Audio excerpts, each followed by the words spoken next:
The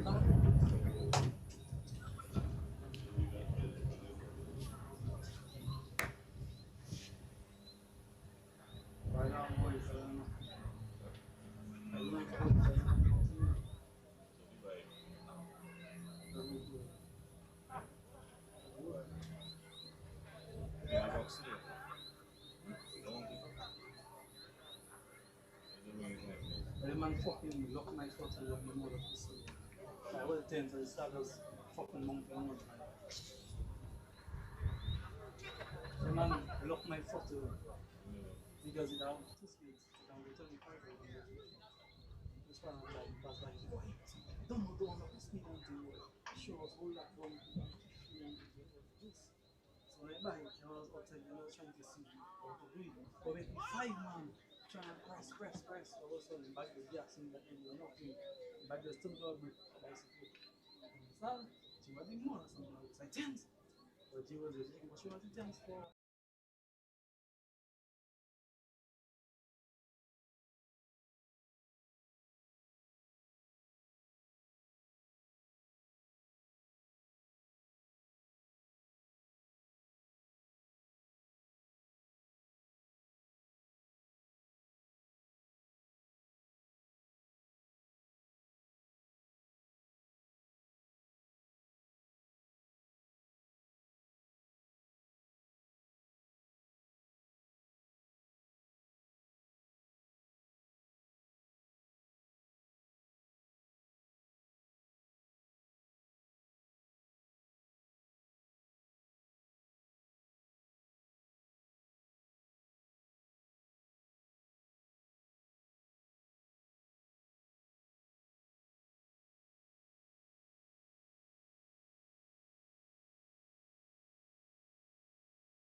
Good day all, and welcome to the Stock Farm Technical Centre for this under-18 semi-final between Portsmouth Bombers and East Central.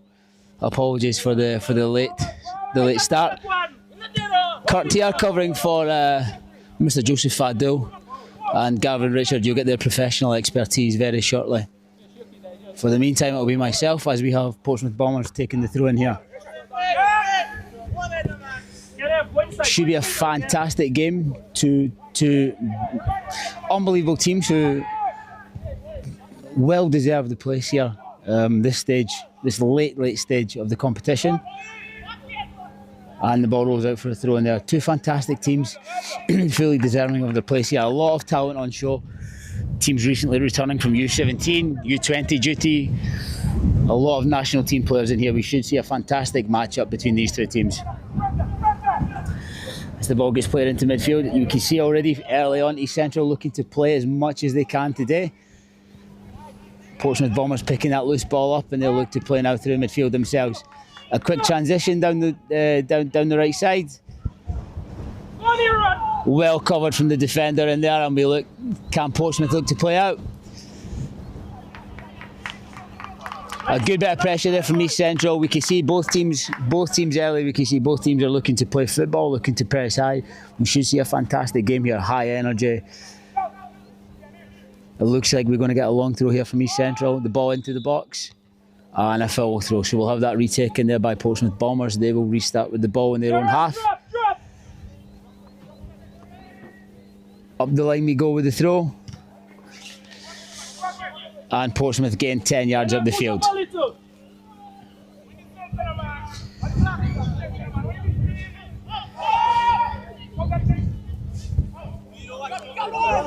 Oh, missed kick there. We see Portsmouth coming through down the right side in there.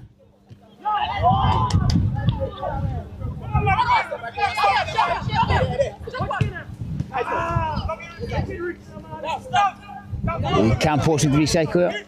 Well played.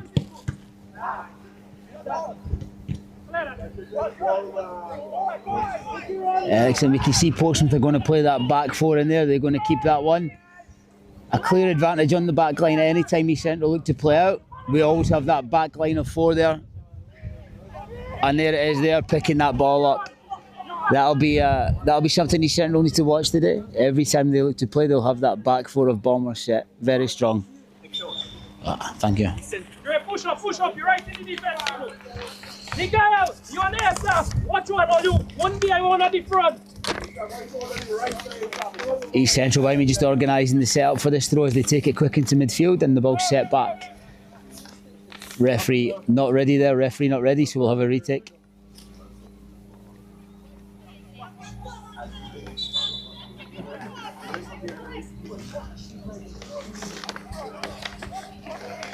Another long throw. Well held there by Kenneth Valmond. Jan Lockhart on the ball in midfield. Jan with one of those trademark little dinks through into Kenneth. Kenneth on the turn. Jan and Kenneth linking well here. Good pressure, well defended there from Portsmouth Bombers, who then get a quick transition. The referee going to let the game go as East Central pick the ball up. Or we bring the ball back in for a free kick there for the previous challenge.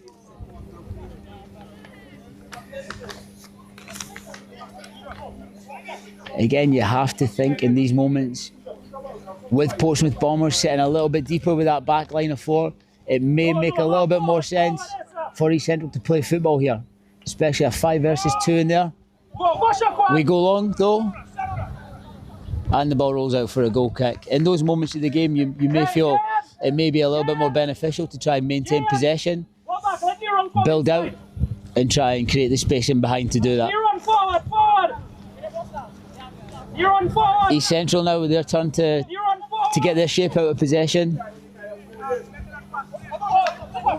Good bit of pressure we pick up in midfield. Shekwan Gustav winning the ball, playing back into DeAndre Francis. Shekwan with a lovely little turn. The left foot pass inside reaches Kenneth Valmond. We set the ball back. A nice little triangle there with DeAndre Kenneth. Kenneth is dropping a little bit deeper now, a little bit deeper into midfield.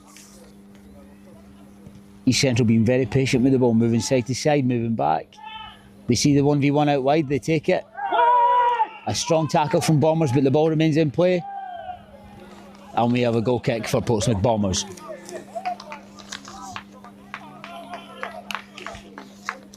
Bombers look to play this one fast. Over the winger, over Shekwan Gustav.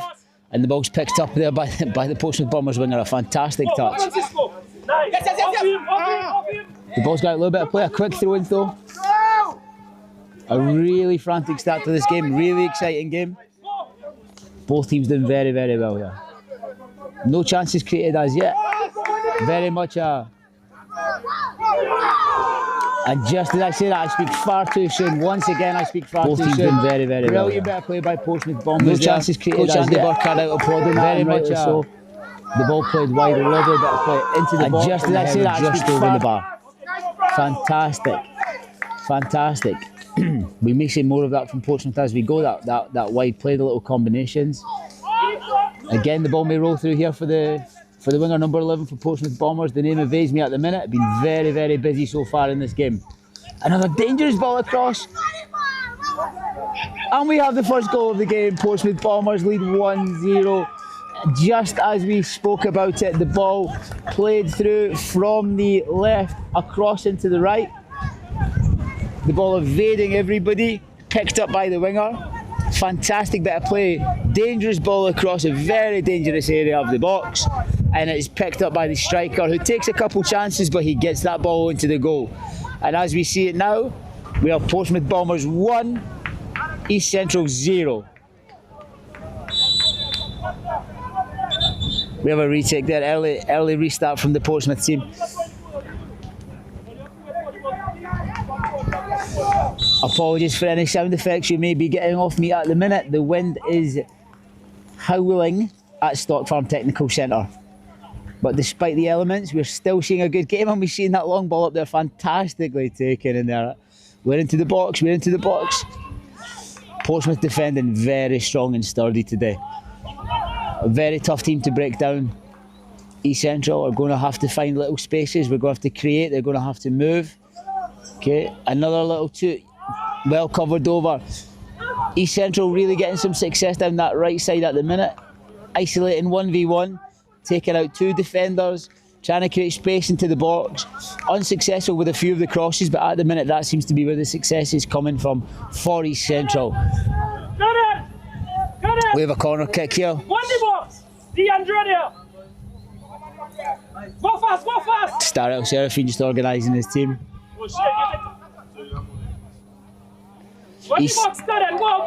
East Central get 2 bites at that cherry as they set up again for another corner kick. 2. I want you right inside. You see they're starting a little bit deeper. We may be anticipating some deep runs into the box here. And the ball on top of the goalkeeper. Easy for the goalkeeper to take unchallenged. The goalkeeper looking to start a very fast counter-attack. Defender deals with it, probably not how he would have liked, and the ball rolls out for a throw-in. Portsmouth gain a huge amount of distance in there. Now we have Portsmouth Bombers with a throw-in 3/4 of the way into their attacking half. The fullback will take this. East Central ready to defend the box in here.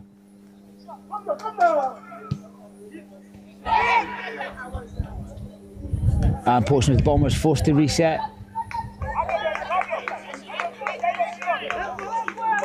Javon Hamilton there with a shot from distance. Rare to see a left-footed centre-back, a left-footed defender. Dime a dozen. Always good to see that Dominica has one of them coming through the ranks. Javon certainly a player to watch, an exciting player. And as you can see there, he's not scared to show his talents with that strike from distance. A little bit of confidence about the young man. Number 11 for Portsmouth Bombers continuing to cause trouble in there. Again, fast feet. We don't get past the defender, but we come back into midfield. We look to switch out. Unfortunately, that switch is overhit. And it'll be an East Central throw-in their own half there. Again, as we look at it here, we look at another 5 versus 2 situation. This time East Central decide to take that opportunity on, playing out from the back. And they get great success with it. Fantastic bit of play there. Orchestrated by DeAndre Francis, who an incredible talent, was training with the U20 team and even had a stint training with the senior team. DeAndre is definitely one for the future. As the ball comes into the box, again well dealt with. That Portsmouth defence, fantastic in how they're defending that box today. Credit must be given to Coach Andy Burkhardt for how he set this team up defensively in that area. DeAndre covering over again. Probably looking for Shirkan Gustav there, but Shirkan a little bit close to playing, the ball evades him. East Central a little sloppy in the press there in the wide area between Kenneth Valmond and Shirkan Gustav. Portsmouth Bombers play through, but the ball goes out of play. The play in the wide areas here for Portsmouth Bombers, especially down this right, has to be admired. Has to be admired so far. Both teams doing fantastically well to play football, to manipulate play. A great spectacle so far. The ball comes back from the throw, but a poor touch. We've got a Portsmouth throw in now. Bombers go up the line. They're going to chase this one and look to win the ball high up the field. Successfully, they win the throw and they gain a huge amount of yards in the opposition half there. A little bit of composure in midfield there. We see Kenneth Valmond in space in that pocket. A brilliant switch of play there from Kenneth Valmond into the path of the winger. That is, again, East Central really getting success down that right side. I keep mentioning it, but another 1v1 situation unlocked in that area. I can't imagine the defender will be able to keep on top of the attacker all game. Portsmouth are going to have to watch that one. As it stands though, that defender in left back is having a fantastic game against the winger for East Central. You have to feel though as the ball goes back out into that right wing again for East Central. This time the ball does come into the box, but it comes all the way through off the head of a Portsmouth Bombers player, and we'll have an East Central throw-in. Oh, my correction, I am just as lost as the East Central bench next to me. It's you can hear Mr. Stanton Seraphin just as confused as myself, expressing his views a little bit more strongly than me. We have an East Central throw-in now though. Kenneth Valmond battling, and we have justice restored as a throw-in is now given to East Central in the area that it should have been given in the previous play. The ball goes into the box and once again it's dealt with. A good clearance out. That time there the defender deals with it well, gets the ball where he wants it, plays it forward into Sherkwan Gustav, who's supported by Kenneth Valmond. Kenneth slows the game down, lets the defender come in.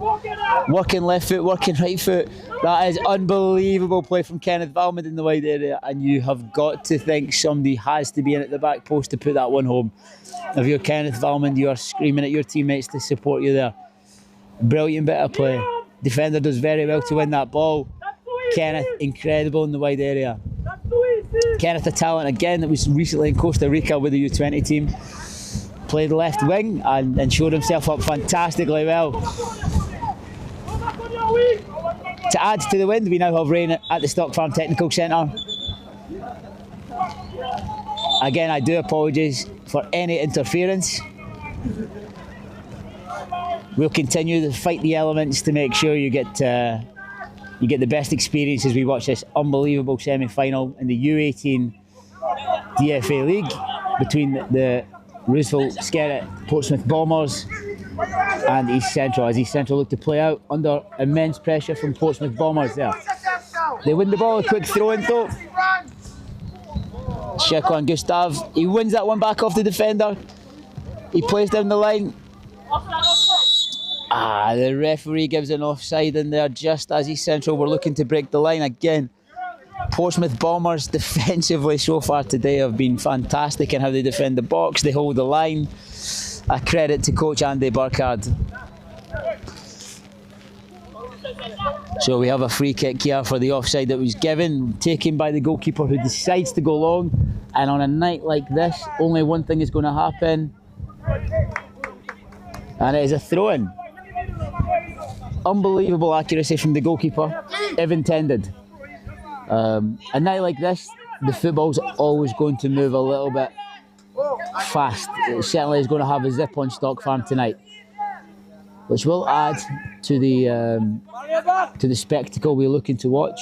If both teams can get the ball down and play some football, we're going to see the ball moving at speed. A strong tackle in midfield. For a moment it looked like Portsmouth Bombers were going to take that one and play football there. Pulled back for a free kick. DeAndre Francis standing over it.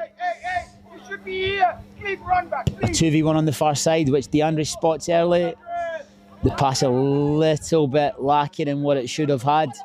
Portsmouth pick it up and they transition forward. They also give the ball away and we restart from where the free kick was taken with DeAndre Francis. Ball into the striker. Again moving into the wide area, but it's intercepted by the defender.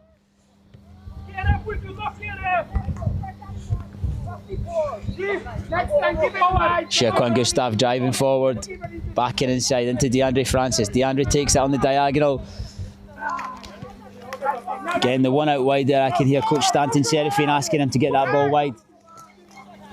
strong tackle there from the defender. Francisco Cleofat. A strong tackle.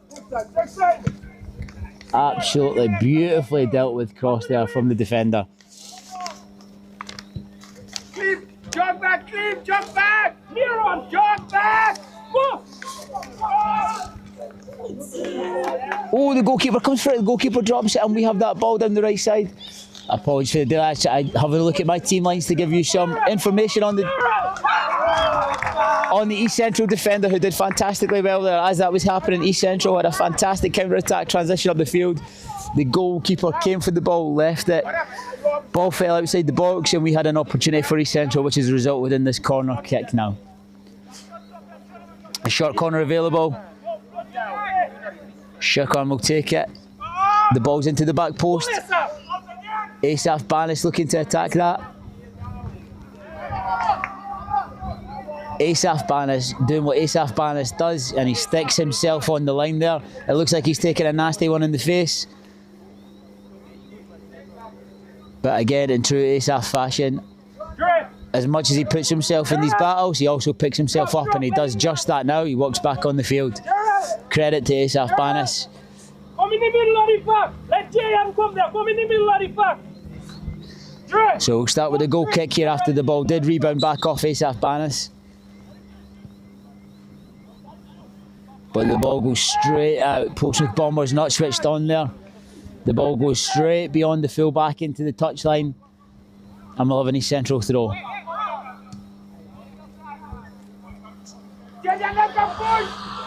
Four versus one here. East Central playing out with it.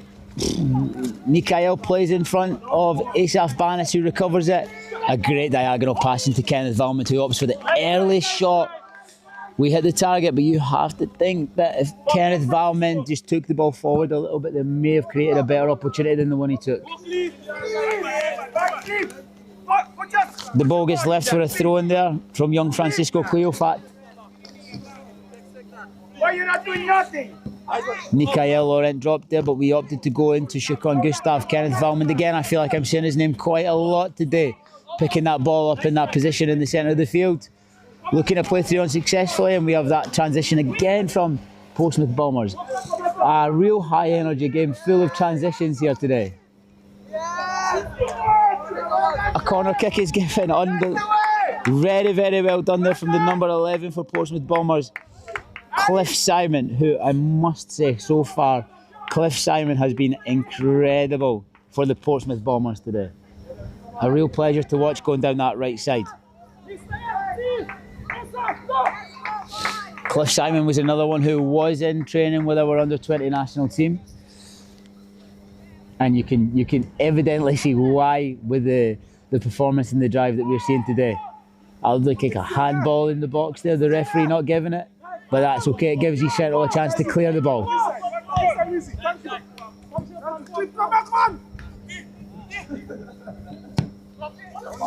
That ball gets driven into the box and the goalkeeper picks up.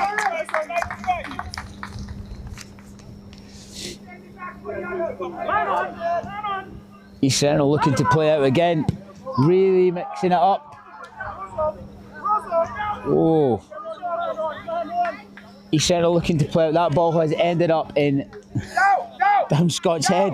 Quite an adventurous shot. I'm not sure if it was a clearance or a shot. It ended up being, certainly not being the latter anyway.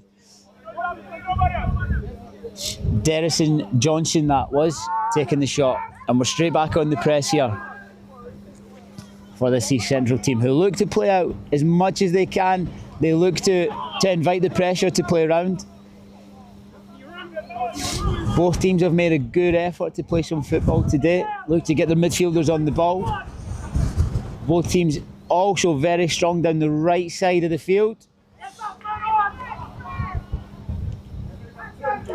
And DeAndre there probably could have gotten the half turn, but DeAndre opts to set the ball wide, and that results in Portsmouth Bombers winning the ball. As they come out now, Portsmouth Bombers looking to play into Cliff Simon. Anybody would in that situation today.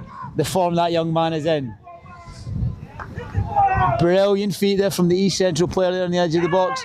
Shukon Gustav looked to get it in, it's blocked, it comes back out. We're playing the ball around the box now, trying to create the space. Once again, the referee's whistle goes. And it looks like that was an offside that was given. A little bit of a late one.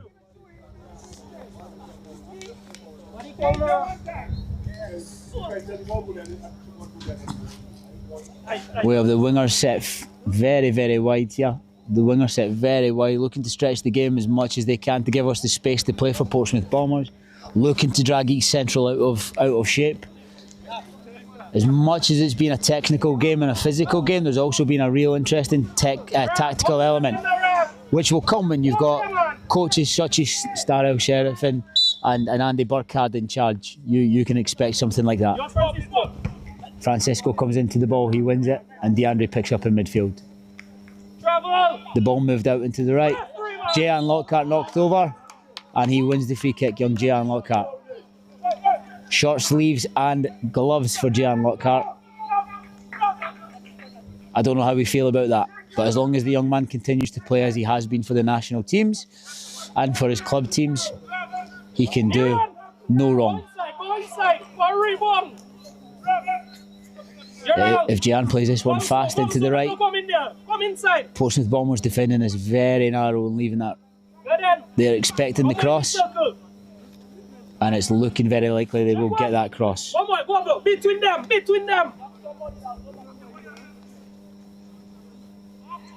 We have a lovely bit of fair play here. Cliff Simon also wearing gloves today. Can't tie his laces, and DeAndre opts to do it for him. I love to see that. A little bit of fair play. Jayan decides against putting the ball into the box, and he goes for the goal himself. Overhit. You can see the intention was to hit the back post, put the pressure the goalkeeper under pressure, and get some runners on the ball. Cliff again, he's coming wide. Again, that little tactical battle. Playing cat and mouse with the East Central defence. Do they want to come wide, or do they want to stay narrow and defend the goal? A free kick given in there. Portsmouth Bombers had the ball. We would like to see the game continue in those moments. And a long one. Again, it skims off the ground, as it will tonight with the weather we just had. Portsmouth Bombers breaking out 2v1. They play the ball into the right wing with Cliff. Cliff 1v1. He slows the game down. Couple step overs. A very exciting player to watch as it goes tonight. The ball comes into the box and the goalkeeper picks up. Ready to break out. East Central got bodies back there to defend that danger. That stopped the fast transition. But as the ball goes forward, Javon opts to put the ball out there. Coach Andy wants that ball. Coach Andy wants that ball played back into the goalkeeper.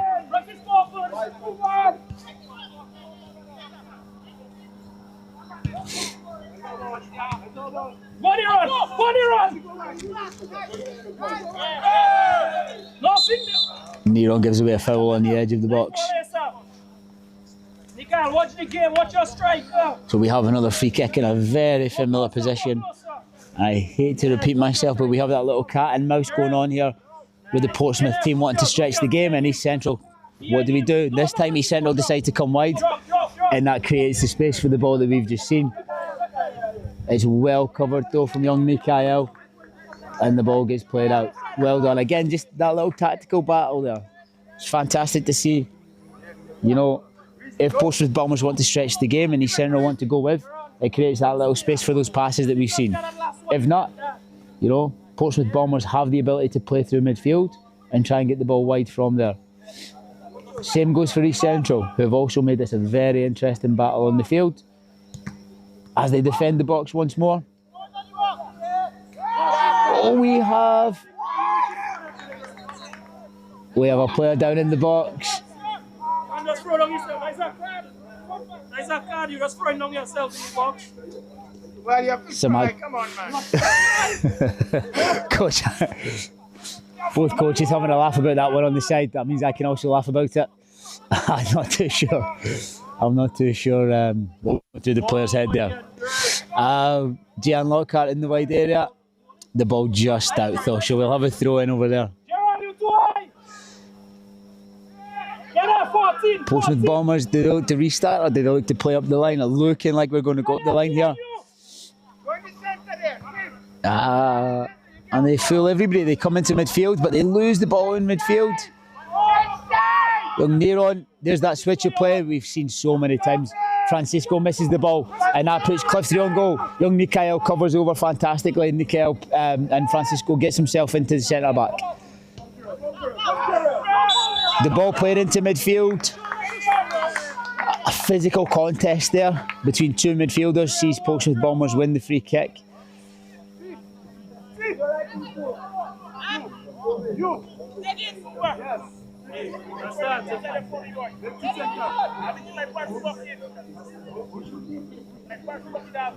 We're looking, if my maths is correct, we are looking at roughly 30 yards out from goal here. Directly in line with the back post. We have a 3-man wall, a 2-man wall. A 3-man wall, I was first strike time. And it's looking like this is going to be struck with some power. But the wall manages to get that there. Kenneth Valman gets that ball in the wall and manages to press. East Central win back, and we have a quick transition here. 6 against 5. If East Central can make the most of this, Portsmouth slow to get back in. An opportunity missed. Portsmouth slow to get back in. 6 versus 5 there for East Central on the transition. You have to think that's an opportunity missed. Shirkwan Gustav takes a heavy touch out for a goal kick.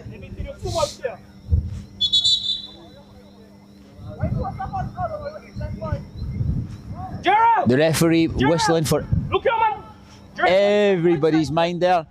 On a night like this where it's windy and it's wet, he's asking the referee to speed the game up a little bit. We thank you for that, Mr. Referee. Portsmouth Bombers play out. Shirkwan Gustav in a battle, supported by Kenneth Valman. They win the ball back. Shirkwan with the ball into the box. Javon Hamilton with that left foot we spoke about earlier on gets the ball out, but he only puts it wide as Shirkwan Gustav again. Kenneth using that physical presence of his. He wins the ball back. He drops the shoulder. He comes inside. He wins a free kick. A player that's very, very tough. A player you struggle to leave 1v1. It really is a little bit of confusion over the decision that was made here. It's looking like it's a free kick to East Central. And it is, as the referee just marks the steps out here. So it's looking like... Whoa, Coach Starrow. You can possibly hear here. Coach asking for East Central to take a shot. Will we see a shot on goal? Will we see the back post being hit? We've seen a free kick very similar to this in the U18 game at the weekend against Portsmouth Bombers, where Portsmouth conceded a goal from this area. Young Jalil Alexander hitting the back post, and almost very, very similar outcome there, but the goalkeeper makes a save. DeAndre giving the ball away. Okay, we are now joined by Mr. Joseph Fadil. You will be delighted to hear everybody at home. Mr. Fadil is here to pick up. I will assist Mr. Fadil. Mr. Well, Fadil, I think, welcome. well, Kurt, you've been doing a fantastic job on your second run with us on commentary. Thanks for holding it. Not a problem. I find us here. What's up, Kurt? everything. We've had a fantastic battle. We are 31 minutes into the game now. It's been a fantastic battle between these two teams. Both, as I've touched on, physically, technically, tactically. We've had a very, very good game on our hands. A tight battle. Not too much in the way of goal-scoring opportunities. But I'm glad to see that you're able to describe it as, you know, good tactics, good techniques by both teams. Of course. Yeah, no, I think with Cliff Simon here for the Portsmouth Bombers is, as you can see here, receiving the ball. This has been his trademark all game, is stretching the game as wide as he can and really causing issues for these East Central players in this side. Well, East Central finally able to make a bit of a break, only as far, but the back line. But Portsmouth swinging one to the winger.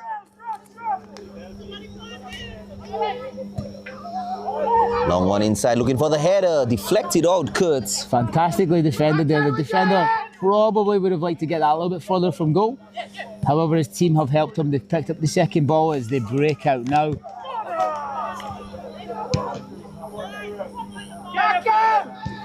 DeAndre Francis once again just dictating playing the midfield for East Central. He's had a strong game in that number 6 position. Him, Kenneth Valmont, creating a fantastic relationship in that midfield. Oh, Gustav making a good break there, but completely denied by that Portsmouth defender, Kurtz. Yeah, we've seen Shirko and Gustav go 1 versus 1 in that area many times so far today. Without any real success, you know, the defender's been fantastic. The times they've got the ball into the box, as I've said, a team that I believe is fantastically coached by Coach Andy Burkhardt has defended that ball, the box very, very well. Really restricted any opportunities for East Central today. Hey, not outside in corner, you know.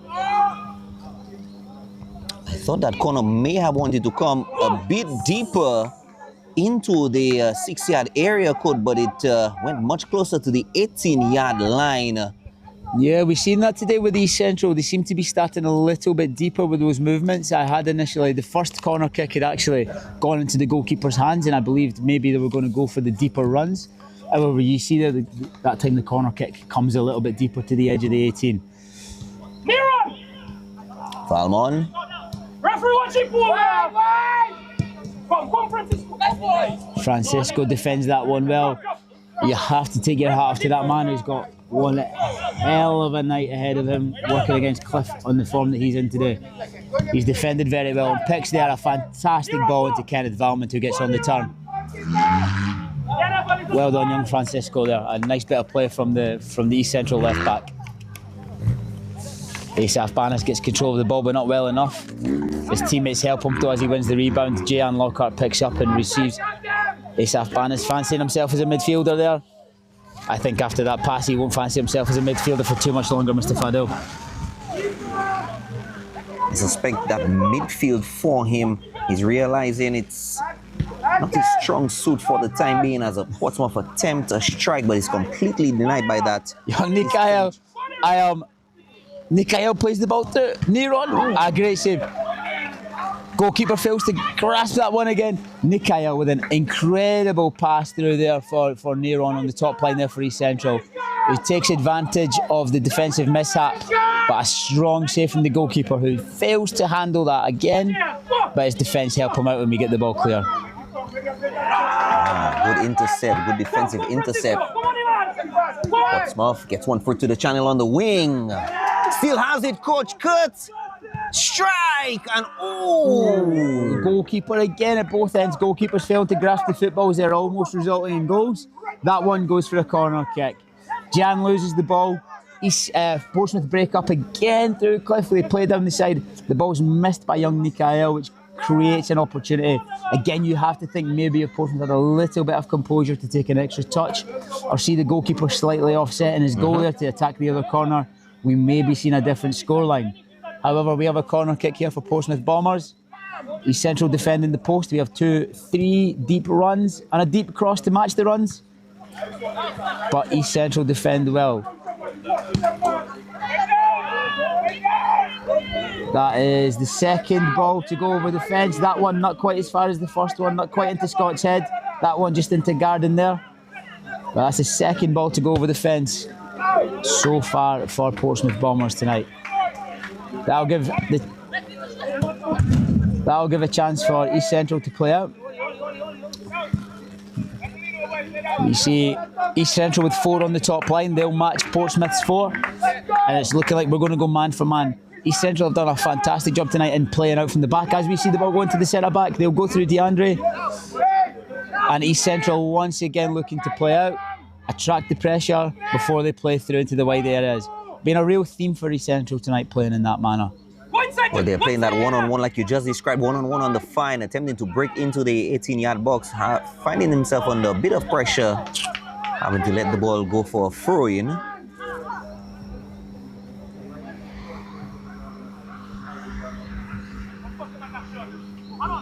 Gian Lockhart picking up, Gian with the fast feet, but the decision making there.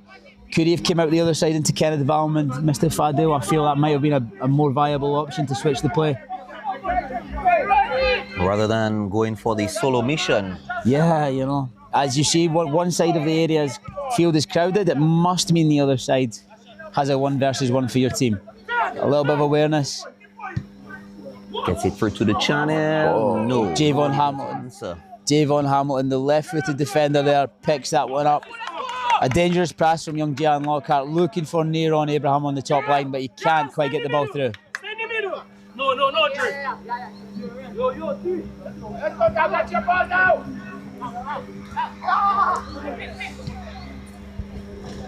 We have an injury in the midfield as Portsmouth play out. I'm feeling this will be brought back, and it is. We'll see a free kick for Portsmouth Bombers in the defensive half. You're out. We may see a change of tactic, Mr. Fadil. So far with the weather, I'm glad you've brought an umbrella. I was telling the listeners earlier on, I was being attacked by the elements earlier on. On a night like this, it's very important that there's a little bit of composure maintained in these moments of the game with a free kick in the defensive half. You know the ball's going to skid on the surface, you know the ball's going to move. It may be an option. We've seen a few goal kicks, a few throw-ins occur from the ball being played long and coming through. It may be an option here for Bombers to try and maintain possession a little bit from this free kick. Maintain possession could, but not force the play, because we've been seeing them almost forcing the play, especially on the last shot on target there.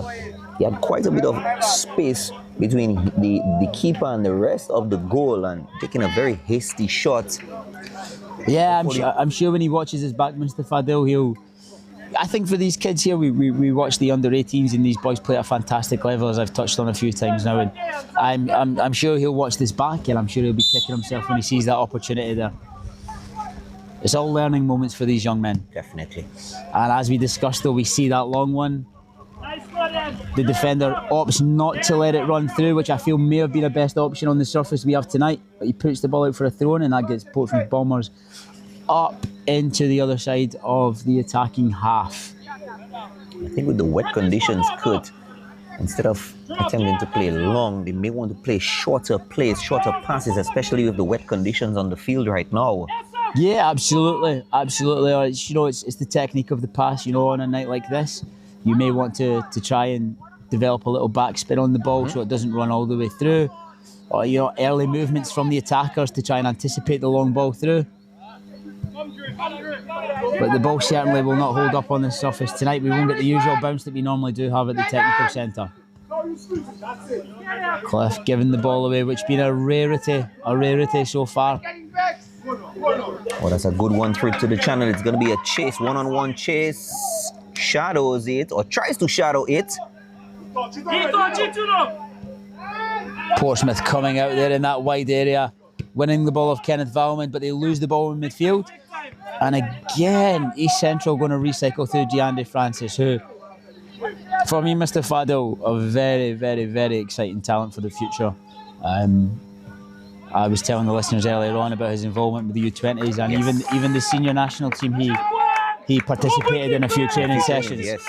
A fantastic talent, and definitely one for the future, I feel, especially if he can start to and continue to dictate the play the way he's dictated play tonight. A very impressive talent. And as we were discussing there, you see that ball going through from the long ball. Cliff on the right side, unhappy with that.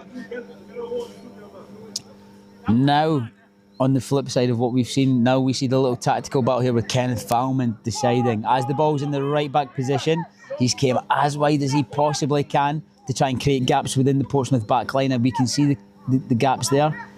East Central playing a little bit deeper though. But they have maintained that four-man back line. Yes, maintaining that four-man back line, and you see the movement of Kenneth there, just creating little gaps in between as the fullback comes all the way wide with him. East Central, if they can get players on the top line, the likes of Gian Lockhart, Neron, Shirkwan Gustav, the talents that we've seen, if they can get them playing in those gaps, we may see opportunities come the way of East Central. The only thing with East Central is that they only have one player, the number 11, in the event a quick counter comes through, and you have 3 defenders, including the goalkeeper. Yeah, Neyron alone at the minute is playing the lone man up there. Shikwan has moved now over to the right wing. We've seen Kenneth Valman move into the left wing, and Gian Lockhart occupying that 10 pocket. As he receives the ball here in that 10 pocket we've just discussed, he takes it, he plays the ball into Kenneth Valman, and we have that Kenneth with the trademark drop of the shoulder. He just forgets to take the football with him this time. Portsmouth put the ball out for a throw.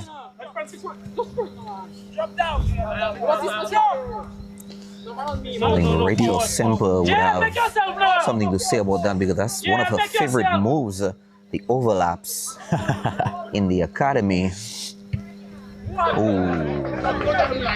Hopefully we can start to create some trademark moves for our young Dominicans as we go through. It's great to see them being able to play on this stage at this level in such a competitive match. This game, a shot is taken from long, but it doesn't trouble the goalkeeper. Coach Andy applauds, as any coach would, an effort towards goal. At least the recent efforts have been a bit more in favour for Portsmouth. We've not seen striking efforts in the last few moments by East Central. It's been more dominating shots by Portsmouth in the last few moments. Kurt. Yeah, as I say, I think Portsmouth have defended very well, and I think the final decision on the top line, we may have spoken too soon there, Mr. Fadil, as East Central break through into the box. A ball from Shirkwan Gustav finds Neyron Abraham, who plays it wide into Kenneth Valmond. In that 1v1 situation, you have to fancy Kelmet. Kenneth gives it away, but he receives it back. Gian Lockhart. DeAndre with a shot, and the goalkeeper saves. Almost a repeat of what we just seen at the other side of the field. I feel that's been the problem tonight for East Central, Mr. Fadil, is that East Central looking to play a little bit more football around the box, whereas Portsmouth Bombers not afraid to take that chance. Referee having nothing to say on that. Francis. Give back to him. Take time, turn. Back to Francis. If that ball can switch out into Shirkwan Gustav. Shakwan, you're not moving, man. Shirkwan a little bit late on the movement, as coach points out, and he fails to stop that going for a goal kick. DeAndre with his hands on the hips, just giving Shirkwan Gustav the eyeballs. Yes. Very disappointed that the movement came late. I mean, he definitely figured, the pass was a pretty good one to him. Almost making, not almost, but basically making a waste of the pass. Long one Central. DeAndre not getting what he would have wanted on the ball there, puts Asaf Banis under pressure. Asaf deals with that. He gets the ball, and free kick is won. Francisco gets himself into another physical tussle. He takes the free kick from it. Yeah, do something now. Tackles seem to be flying in now. Gian Lockhart outnumbered 4-1 there on the edge of the box, Mr. Fadil, as the half-time whistle goes in this game. Just before we go, we indicated that 4-man back wall for Portsmouth, and of course we saw them hurdling together in the end to put out that final play, or that final strike attempt by East Central at this time. Kurt, we'll be back in 15 minutes from the Stock Farm Technical Center.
Welcome back to second half coverage at the DFA Technical Center, East Central and the Portsmouth Bombers in this under-18 division.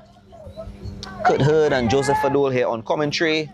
Kurt Hurd, of course, taking lead. Kurt Hurd for strike by the Portsmouth Bombers very early in. Not quite getting the curve into it. In fact, not getting it deep into the center of the face-off goal. Kurt missing out on a very first opportunity for the Portsmouth Bombers, Kurt. I want a real show of intent there from Portsmouth Bombers.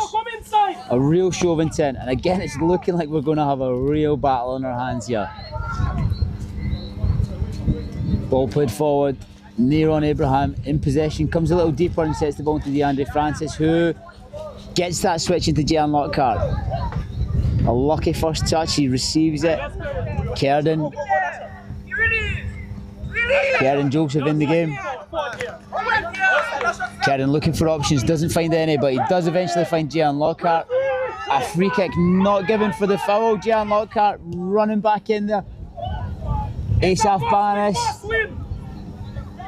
wins possession of the ball, but then he loses it and he regains it. He plays forward into Kerden. Kerden inside, and we'll recycle through DeAndre again. Seeing a lot of DeAndre Francis on the ball here, Joe. Playing a fantastic game this evening. Of course, DeAndre, one of the key players for East Central, of course, getting those options up front, trying to play to his players, his strikers up front. We're at that stage. Oh, we come into the box. A cut back. We get the shot from the edge of the box. It's pushed well away from the Portsmouth Bombers goalkeeper. Jan Lockhart picks up. They'll be looking to recycle that. And a corner kick will be given there. Joe, we're starting to see the phase of the game already early in the second half. We're starting to see the gaps in midfield where tired legs are starting to come in. Players struggling to keep up with the pace of the game. It has been an intense game. We'll start to see a lot of space picking up. Portsmouth Bombers goalkeeper still down from that save as he looks to get a little bit of treatment. It looks like he may have landed awkwardly in making that save. He will receive the treatment as we set up here. Portsmouth Bombers and East Central both flooding the box for this corner kick. We've seen this trademark deep runs from the East Central team so far on their corner kicks. It's looking like we'll see something similar when the game does restart. With the wind blowing as it is, it'll be an interesting one to see how this is taken by Gian Lockhart. He's taking it against the wind, so that's actually to his disadvantage. So we have to really see how exactly is his strategy getting the ball into the box. We see the players actually moving away from the 6-yard area. Yeah, we may see it drop a little bit short as it does, and the goalkeeper comes take it. Jian's struggling there though as he takes the corner. He just struggles his way back, possibly from the earlier foul. It looks like he's holding his hip.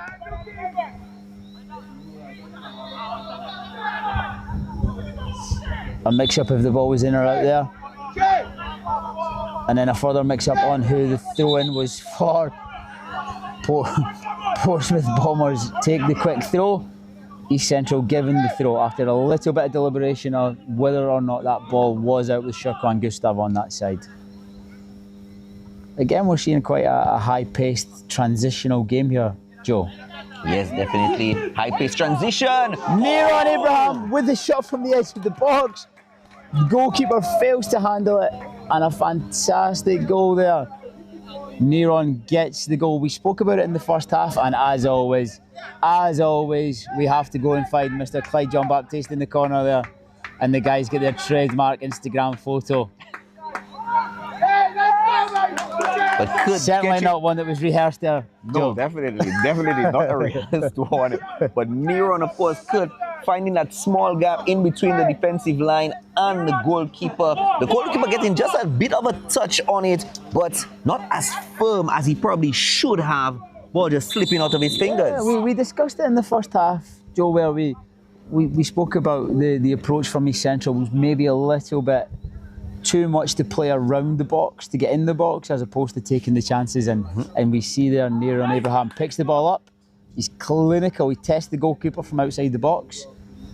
The goalkeeper possibly caught unexpectedly. Yes, With yes. the change of approach there, and we get the goal. And we now sit at 1 apiece. What's been an enthralling game so far.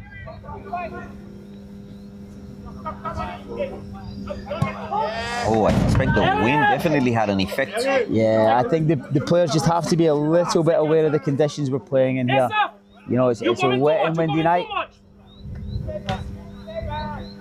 The ball will move differently from what it normally does.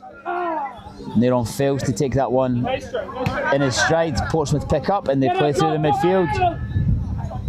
A good bit of interlinking play in the middle, and we see another strike from outside. What a finish there from the Portsmouth Bombers midfielder. A strike again. Joe, we talked once more, we talked about taking chances from outside, we talked about the conditions, and I think in the following minutes to come in what is left in this encounter, I feel we're going to see quite a lot of these opportunities being taken from outside the box now, with the wind, with the goalkeepers being caught unaware. We now stand at 2-1. Benjamin with that strike, Nacloy Benjamin with that strike from just south or just north of the halfway point, curving it in the air, and the goalkeeper really couldn't do anything about it. No, one of those working with the conditions. It's what clever football players do. And like I say, I wouldn't be surprised if we are to watch the next 40 minutes of football and see a little bit more of that. As Kerden Joseph looks to play through for Neron and the goalkeeper collects.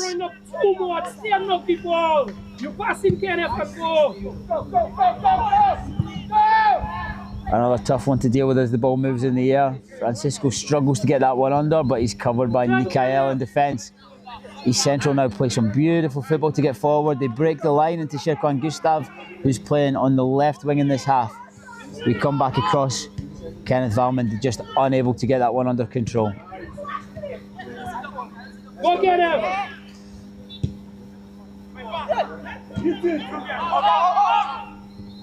I think they realized, Portsmouth have realized that East Central are trying to take it from outside of the 18-yard area. Yeah. Sort of clamp down on that strategy. Yeah, you see Portsmouth Bombers, they're flooding the box in defence. However, there is a massive gap in the middle of the park that will need to be plugged between the front three and the rest of the field. East Central will look to take advantage of that space if they get an opportunity. Jayon Lockhart once again in the wars tonight.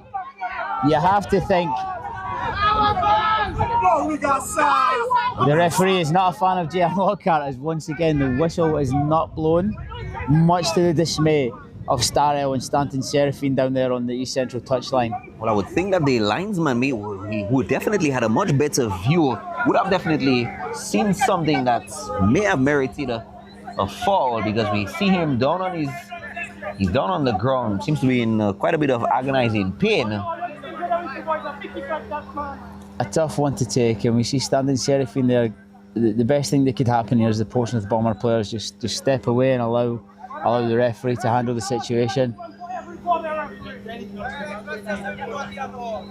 It's never nice to see cards being asked for in a game, let alone a youth game. The referee has a job here to try and contain what's going on here, to manage the sidelines, to manage the field. An aspect of the referee's job that probably doesn't get spoken about enough, managing the game and the surrounding areas.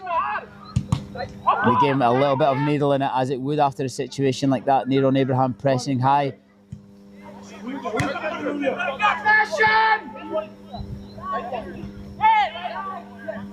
Goal scorer there, he's looking for a free kick. Another.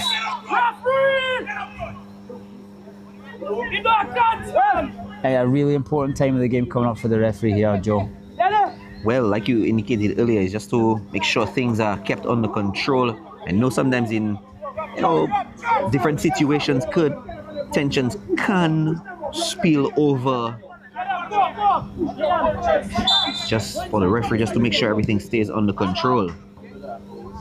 And another situation where we're a 5 versus 2 on the back line for East Central. Maybe one where we can play a little bit shorter, bring the Portsmouth Bombers up, and then look to play as opposed to going direct as they did. Kenneth Valman with a header into the goalkeeper's hands. Man on you! The goalkeeper gives the ball back away and East Central pick it up on the back line. A real transitional game here at the minute. If I was to try and keep up and tell you who has the ball, which team, which player, It's all red at this time on the far end. Portsmouth Bombers keep the ball for a short time, East Central pick up again. Coach Starrell just looking for a switch of play there from Francisco, looking to maintain possession with the numbers they have on the back line versus the numbers that are being pressed up by Portsmouth Bomber at this time. A very viable option would be to try and switch the ball out, keep possession and move out the other side. We have the first change of the second half coming up.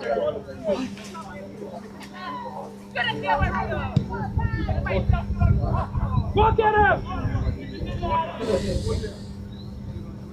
Mikael,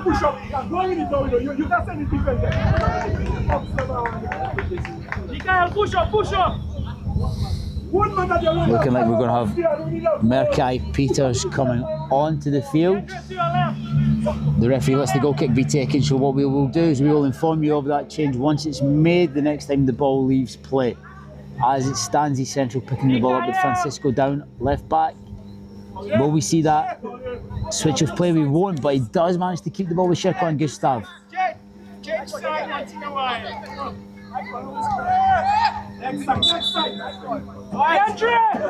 So we'll get that change now as the whistle is blown. It looks like for a Portsmouth Bombers free kick.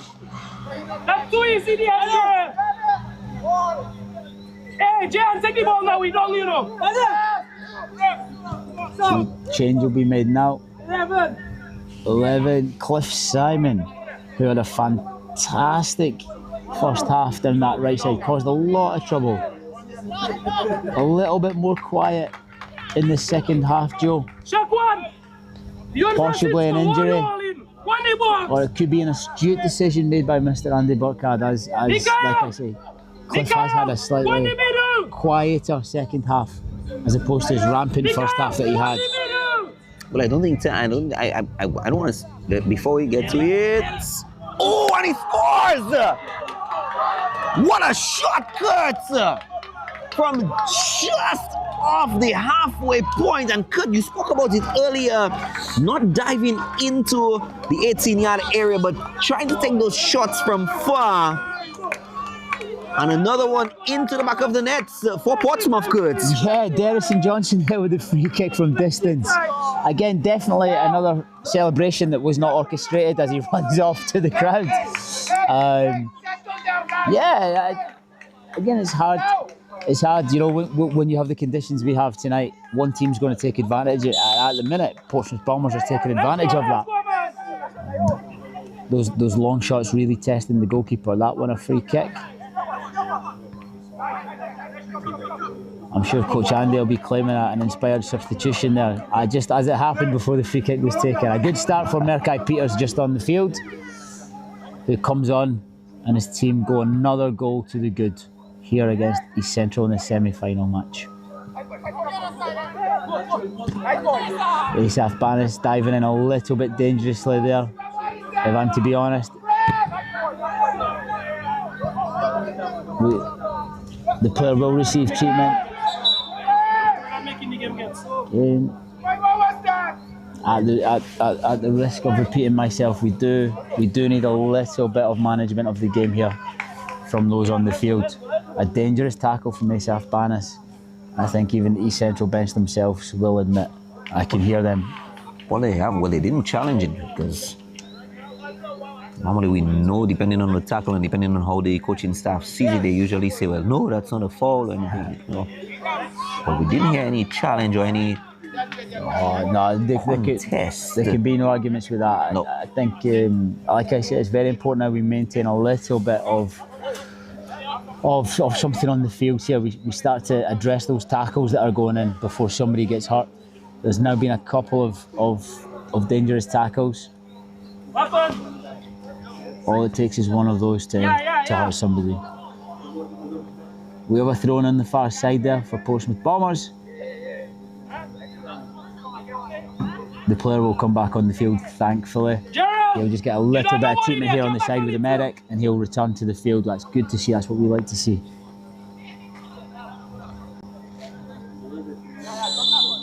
Portsmouth condensing the field, splitting the field in half. They'll be looking to play down that side if they can, if there's going to be any opportunities. That's it. Managed to get this. I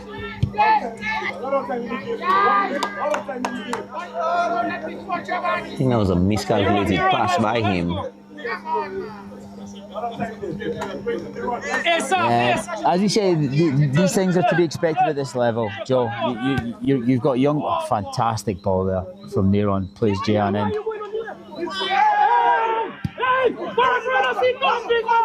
East Central defence caught low. We have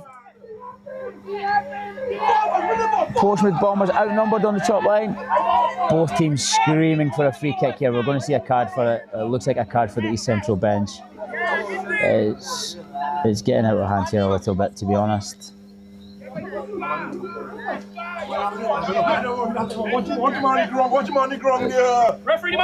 It looks like the card was handed to Coach Stanton Serafin. It looks like.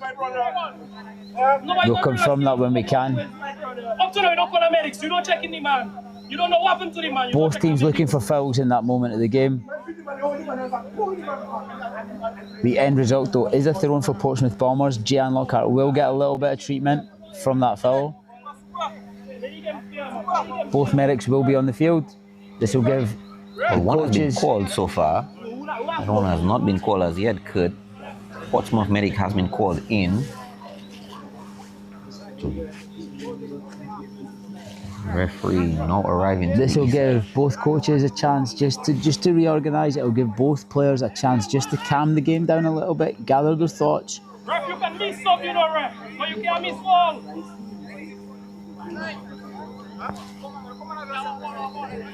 Linesman calling over the referee. Something man referee. As I was saying, Julia, with the pass from the full-back going out of the field, it's one of those where you have to accept that at this level when you're playing. Players will make mistakes. Players do have gaps in their development. It's very important that we're patient with that, as a fantastic ball is played for Neron to chase through. Portsmouth Bombers player, he will claim he got the ball off Neron. Neron will claim it never touched him. The decision goes the East Central way, and they get the corner kick. A change of taker now with Neron taken. We may see DeAndre Francis now coming over to take that corner kick. It's interesting that Neron is playing into the box, because earlier on he played out of the box, had a fantastic shot in for goal. The run's a little bit closer to the goalkeeper here, and it so nearly pays off with the header at the front post. Neron just makes the movement a little bit too early. You can't get it towards goal. It does go to the back post. It's cleared out. East Central pick it back up in the midfield. Earlier on he spoke of the open space in the midfield. It seems as if some of that space has just been tightened up, Kurt. Yeah, Just a little bit. the little natural breaks that are happening in the game at the minute, as the fouls are going in, cards are given out, injuries are happening. I think those little breaks are now starting to give the players that little burst of energy they need again. Hopefully that can maintain.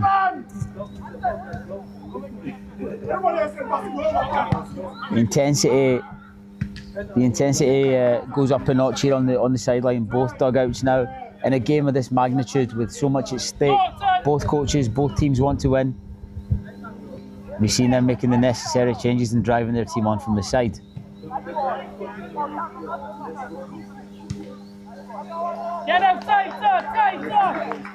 Another East Central throw in. Joe, it'll be interesting to see if they go short, they go long. How they want to handle it, just as that wind comes back in across the face of the stadium. You see the 3 versus 1 at the back. Now we step forward to take that. The coach asking DeAndre to stop. Maybe we can switch the ball into Kerden Joseph here on the far side, who has a 1 versus 1.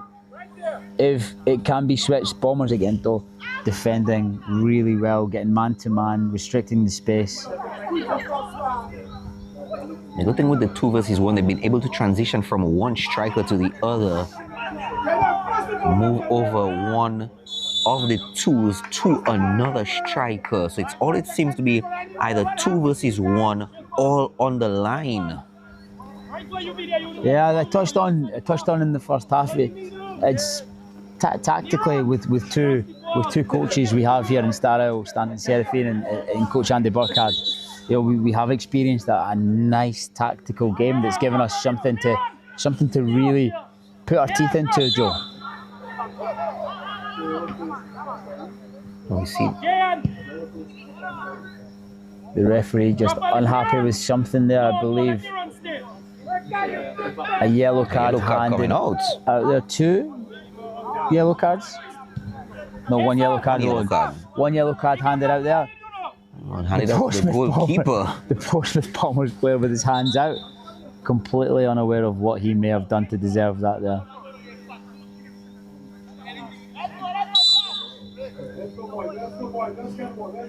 We also cannot provide the answer as to why that yellow card was handed out. Hopefully we can find out for you at some point. A long ball is held up there on the top line. At this stage of the game, Joe, it's difficult to know if we're going for goal or we're crossing the ball into the box there. They may have seen an opportunity to test the goalkeeper again. It certainly looked like that was a cross to the back post, though, that just wasn't matched with a run. Neron looking to stretch the game again. Javon miscontrols, which sets through Neron Abraham, who composes himself. And you have to give credit to Neron Abraham there for that finish, which kisses the back post, touches the side netting. A fantastic finish there.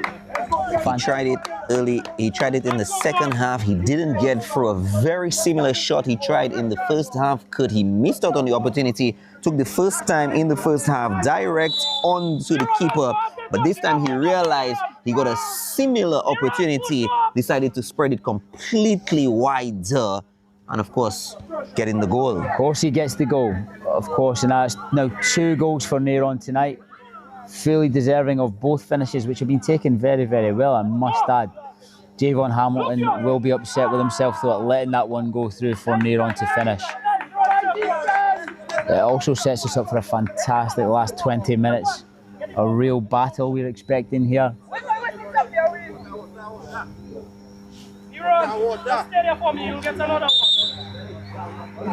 Medic's being called on again.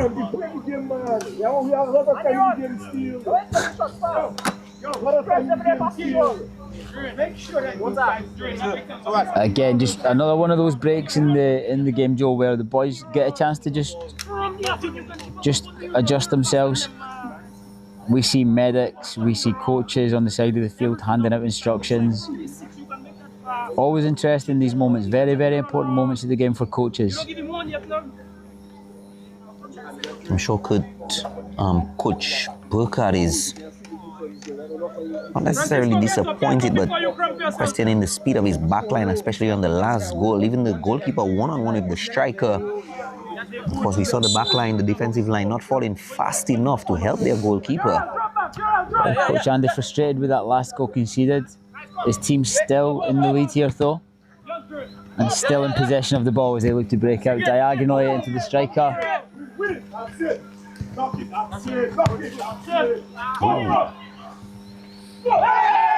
A free kick given there, Javon Hamilton diving in, just leaving a late foot on Neron Abraham, who managed to get the ball through his legs. A free kick given, and we have a free kick now on the far right side. Again, I touched on it earlier on. A free kick that we've seen earlier on in the week from We United's Jalil Alexander. Scoring from this angle. Will we see a repeat? DeAndre Francis picks the ball up, and he will be taking this with a right foot. He will take this with. That gives him a good angle to get that in between the goalkeeper and the last defender. The last defender here, Javon, has recognised that. He's now stepping a little higher. DeAndre has a nice little space that if he wants to, he can put this ball into that can be very dangerous. I think a retake must be taken there. The Portsmouth ball encroaching a good 4 yards before that was taken. I must say, not the first time that's happened today, but the first time it has come back off the wall and it has been recognised by the referee. Another card handed out, and we'll have a retake with DeAndre Francis in the exact same position. Coach, whether or not he'll want to take it in the same manner, if he may want to adjust his tactic, we'll see that shortly.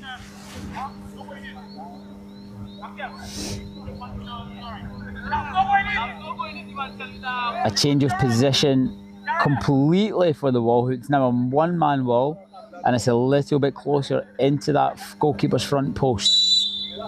So that may change the free kick. That we see a good ball into that area that we call that the corridor of uncertainty. We have a goalkeeper down, a player down, but the game will play on. And if East Central, we have a penalty given here to East Central as the Portsmouth Bombers goalkeeper is down injured. That will be a penalty kick. Just as I was saying there, Joe, that free kick coming into what we would call the corridor of uncertainty, really making that goalkeeper in defence question who should take claim there. We see the goalkeeper down injured because he's collided with the defender. DeAndre Francis will be happy with that free kick. Coach Serafine will be happy with the outcome. And we now have a penalty kick to make the game 3-3 and tie us up here in the semi-final at the Stock Farm Technical Centre. So whether or not the goalkeeper will be up to the task to take that penalty shot. We're going to see momentarily the goalkeeper and a player down. But I'm not sure if it may have been the correct call, Coach, for the referee when he realized that the goalkeeper went down to have probably suspended or just held off on proceedings just to check up on the goalkeeper. He allowed play to continue. You know, in those situations, it really is. It comes down to, I remember a very famous moment with Paolo Di Canio where he actually won a Fair Play Award by UEFA, where a goalkeeper was down injured. However, the goalkeeper was down injured through an action that was deemed non-contact by the referee. And if the referee in that situation has deemed the goalkeeper's injury as non-dangerous and non-contact, the referee, as an outfield player, he has the right to continue the game. The referee has deemed that. East Central have taken the opportunity, played on and won the free kick. Now, much to the dismay of Coach Andy Burkhardt, whose team now must defend this in order to maintain their lead and claim their place in this final. I repeat, with that situation, it's very important. You know, the referee has made a decision based on his understanding of the injury and the situation.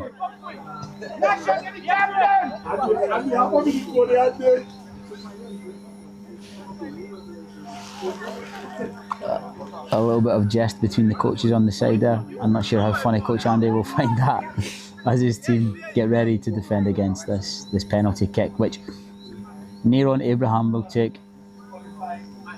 I must say, you often see it now in the Premier League, World Cups and Champions League. In a situation like this, with so long to take between the foul and the penalty kick, the Portsmouth Bombers players haven't made contact with Neron. You normally see the mind games being played now. Nothing as such. Neron with a clear mind here as he takes this. Obviously, the time between will affect. I'm sure he's second-guessed himself 2 or 3 times now where he wants to put this. Even unsure which goalkeeper he will face for the penalty. Very much so.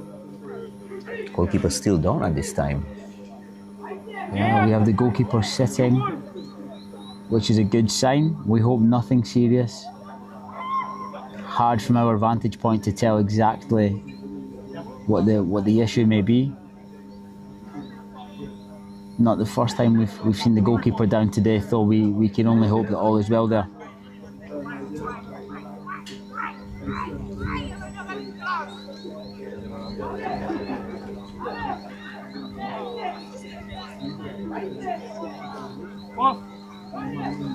We now see a Portsmouth Bomber player engaging with Neron. You have to imagine there's some niceties in there as well as the mind games being played. Maybe not necessarily mind games, but you know, like you say, more niceties at this point. So the goalkeeper is back up, he's on his feet. But the question is whether or not he is able to hold up to the challenge of this penalty.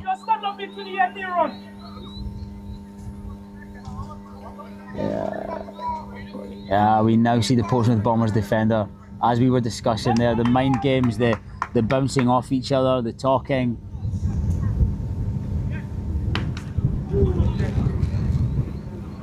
So we step up here.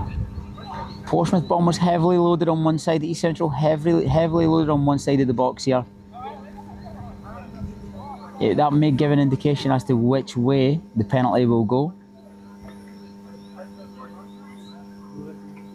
Time will tell as we step up. The whistle blows.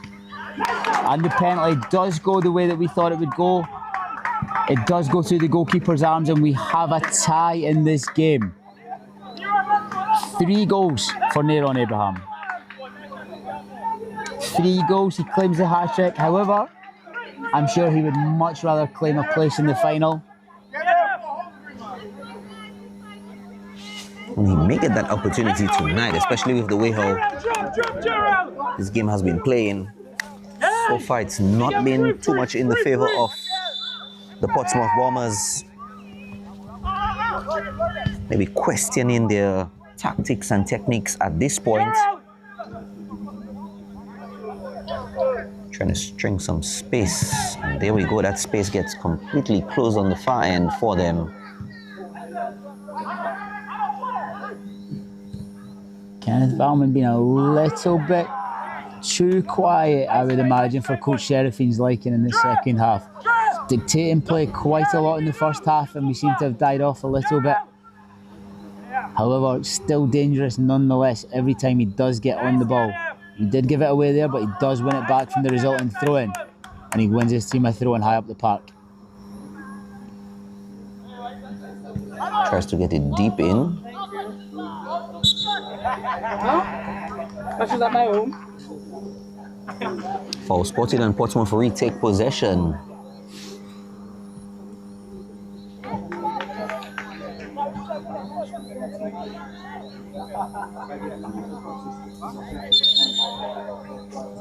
Free kick given. And Portsmouth with the numbers here in the back line.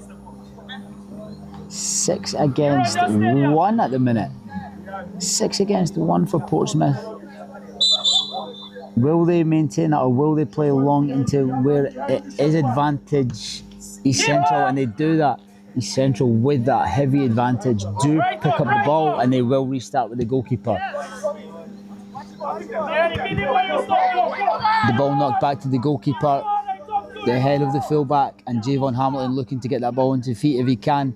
The goalkeeper opts to play long.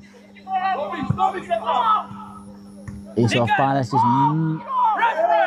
possibly misreading the flight of that ball there, Joe. But he does get his body back in the way. He does win the free kick. Sacrificing himself. As Asof Banis does.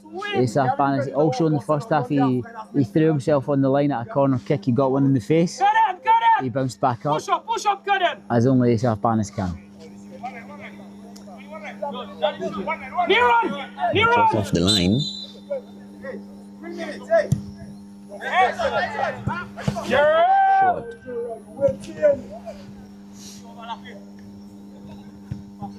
Yours, Mikael. Puts it on the line. Oh, good shadow in. Nice work, boy. Lovely, boy. Good shadow. Yeah, Mikael there. Gerald, wake up now, man. A slight figure on the eye, but Mikael, I tell you, Joe has defended some of those situations very, very well tonight. He's covered well. Him and Francisco have worked well together down that side. And in there, an example of him actually working down the other side and still covering. A defender with some good promise there. Another shot from distance in the midfield, just strays a little wide as the goalkeeper does make an effort, but he's unchallenged. We now have a goal kick. Will we see the same approach as we have from East Central? Will they look to play out? Portsmouth pressing a little higher, forcing that long ball where they pick up. Portsmouth Bombers also now switching on a little bit more to East Central's game plan on that back line playing out. It's been playing to their advantage because they get the through. It's going to be a one-on-one challenge. I'm going to come here to once again to the praise of Mikhail, who covers so much ground there to get across. He gets in the way and he wins the free kick for his team. Again, credit to young Mikhail there in defence. You get that there. He run, I tell you that. As you get in there, watch it, ball play. Neron again threatening there against Javon, Jan Lockhart, of course. Kenneth Valmenden. Neron on the edge of the box where he scored from recently. He takes his man on, he has a shot. And he puts it just wide, Joe. His hands on his head, he must feel that's a fantastic opportunity for his fourth, East Central's fourth, and a chance to go in the lead. Got the opportunity there. I suspect he maybe didn't see that the gap was closing in on him a little bit quickly. What I thought what he may have or he should have done, probably just spread a little bit right before attempting that shot. Hindsight is always 20/20, and I'm sure with these boys, as we discussed, Joe, it's about them watching these games back, learning from their mistakes, and becoming better players for it. You know, crucial. We have a player down here with cramp in the East Central defensive line. And kudos to the under-17 team. Of course, we see a number of players who were part of the under-17 squad recently. Both U17 and U20. And U20, yes. Both had an array of players that we're seeing here tonight. And again, it's Gerdon Joseph attempting to run across the field with 2 cups of water, spilling half of them in the process. I guess his career as a waiter definitely has been cancelled off there. It's just as well he's a good football player.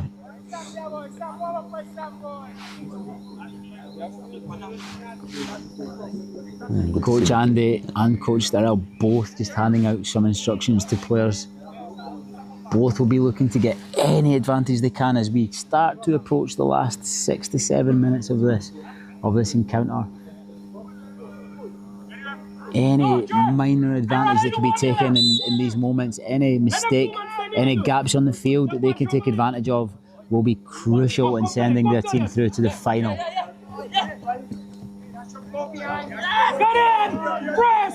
Portsmouth a little bit slow to support that one. They have to go back, they have to restart. All the way back to Javon Hamilton in midfield. Defence. Gerdon wins that in the midfield. Gerdon Joseph with a Rabona through the legs of the Portsmouth players. I'm sure he'll be replaying that a few times, Joe. Definitely shot. Shirkwan Gustav trying to follow in the footsteps of Neron Abraham and many others so far tonight who have scored from outside the box. His shot deflected into the hands of the goalkeeper who collects. Valmon on the far end. Coach Serafine trying to get his player back on the field to even this up.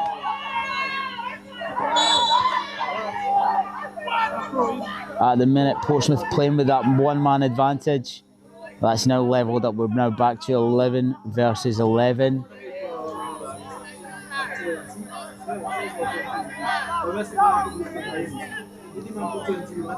Coach!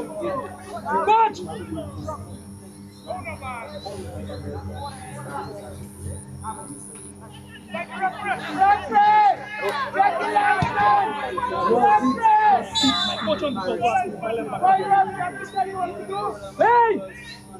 He can go!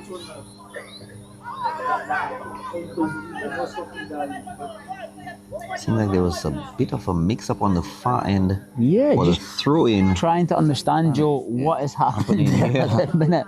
Apologies for the silence. Those listening at home, some of you will be pleased with the silence and thankful for it. Some of you will be wondering what is going on at the minute. We are also asking ourselves the same question. It looks like we're going to have a throw-in for Portsmouth Bombers. And that is taken into midfield, and Bombers will now attack. And a long shot from distance. Coach, that was a hasty shot. To me, that was more of a desperate shot rather than a calculated shot. Because from the back, he could have probably tried to play it through the channel into the midfield, have a few better options for him. I think at this time, Portsmouth seems to be playing a bit desperately at this time. I think with the manner in which the game's gone, the goals have been scored. We're now seeing players want to make a name for themselves, and they want to take advantage of the conditions that we currently play in here at the Stock Farm Technical Centre. Well received there, but also very well pressed from DeAndre Francis, who steps forward with that fantastic stride that he has. Gian Lockhart, another one to try from outside the box, but the ball goes through the legs of the defender, out for a goal kick, and we'll reset where we were with that goal kick from Portsmouth Bombers.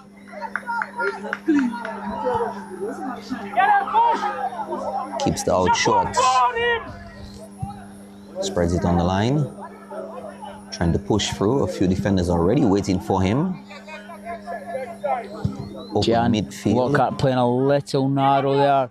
He's trying to find him. Aaron Abraham steals in front of Javon Hamilton. Gets it off his toe. Javon dives in, and we have a free kick for East Central, a yellow card for Javon Hamilton. And you have to think, at this stage of the game, just a couple of minutes left to play, DeAndre Francis will want to test the goalkeeper here, Joe. You will want to test him, but you have to admit at this time, I suspect by now Portsmouth have realized that East Central have been trying to take those shots from distance. We said another good ball into the box from DeAndre, who once again stands with his arms out, asking, "Hey, I've done my job. You need to do your job." Yes. Another good ball. But coach, I suspect bringing it into the 6-yard area, he was looking for a header. Yeah, I think in that area of the game, anything at all. It doesn't matter what makes contact with the ball. You just want a goal. You want something on that. And that's certainly why Mr. Francis there, he's standing with his arms out, asking, "Hey, come on, let's put it on a plate." Kenneth Valman ducking inside, outside, winning the corner. No kick, no, he's not. It bounces back off Kenneth. And a goal kick is given. No arguments. Therefore, the correct decision made by the referee. Well done, as I certainly thought from my vantage point. We had a corner kick to defend there for Portsmouth. Asaph Bannis down, it looks like cramp in the calf. That's your problem, you spend too much on that side.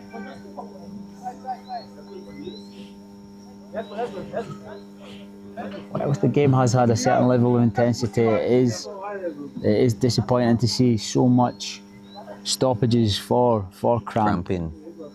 Get it with this age group at this level, especially with players who have been in national teams. We shouldn't be having to stop the game. And now we have East Central down to 10 players for the last, a crucial part of the game, for a portion here, as Asaph Bannis comes off to deal with the cramp with coach Stanton Seraphin.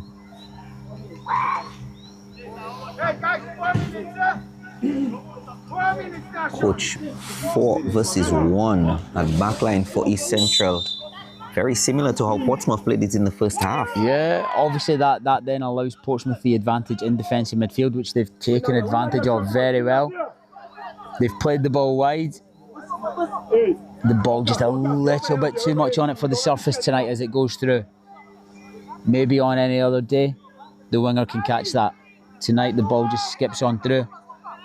The only thing with Portsmouth, coach, is that the midfield, they've left it a bit empty. They're not taking advantage of that empty space in the midfield, at least to push one or two guys up to give their strikers a bit of support, because if you have 4 defenders, 1 striker puts too much pressure on the striker. Yeah, and Portsmouth, I feel, handled that situation well. They knew they had the overload in the defensive area. They played through the defensive third into the middle third. It was just that final ball that was lacking a little bit. Obviously, playing through gives you the numbers to then step as the ball travels. East Central here with a little transition. Jan Lockhart plays to the back post. A ball in the first half, you have to think the Portsmouth Bombers would have dealt with that one a little bit better. Possibly legs, but the ball goes out for a corner kick on the far side. The Portsmouth Bombers will give themselves another corner kick to defend. We'll have an in-swinging corner here. These have found the goalkeeper's hands on various occasions. It goes through to the back post though. Nobody to attack there for East Central. And what I will say, nobody happy to settle for the result as it stands, Joe. Both teams receiving the ball quickly, wanting to play fast. We have a free kick here. And you have a feeling this one will also be another one that gets played fairly quickly to get the game going. Nobody happy to settle for a draw. A draw, obviously, not an outcome that can be final tonight. Coach, if a draw is the outcome, then I think both teams have themselves to blame. At least not putting in that extra effort to just get the cross. Ooh. Goalkeeper brave to come out there. Brave to come out, collect the ball. And again, the quick ones, like you said.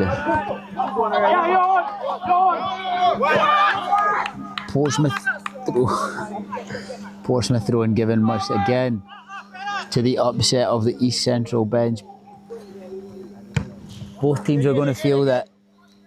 Both teams feel some crucial decisions, little decisions have gone against them in this game. The life of a referee.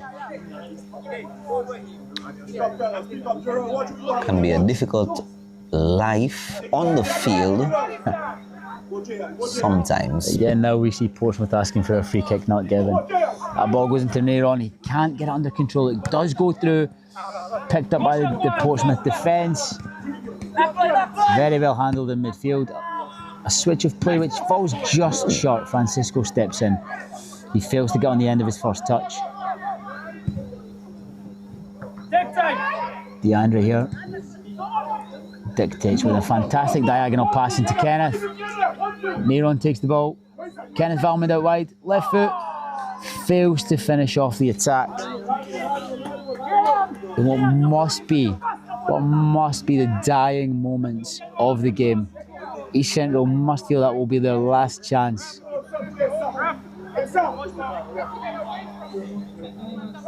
The referee indicates we have 1 minute left, Joe.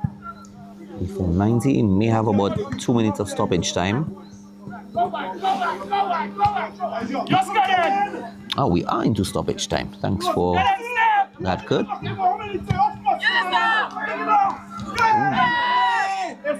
A little battle there. Asaf jumping into the tackle. The Bombers playing reacting.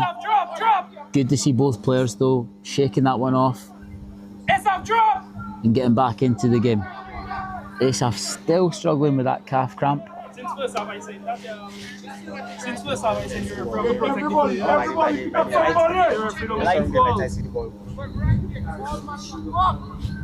DeAndre! Talk to them now! We must have the last chance of the game here. We must have the last chance of the game here, Joe. A corner kick. Nobody! Quite a number of unmanned. Coach Andy saying, hey, let's not play this one short. Let's get this one into the box. Let's test that goalkeeper. Let's test that defence. They do that, but the defence stands true. They defend it well. They defend the second one. Neron takes the ball for a run now. A strong tackle there. A strong tackle there. Neron stays down after that as the full-time whistle goes. He'll now be able to get seen. No, he's one. That's his strength. One. No boy. Quite a game there. Very Joe. much so. Very Quite much a game so. from start to finish. Really Physically, that game lasted 90 minutes of a physical battle. I believe we'll now move into extra time.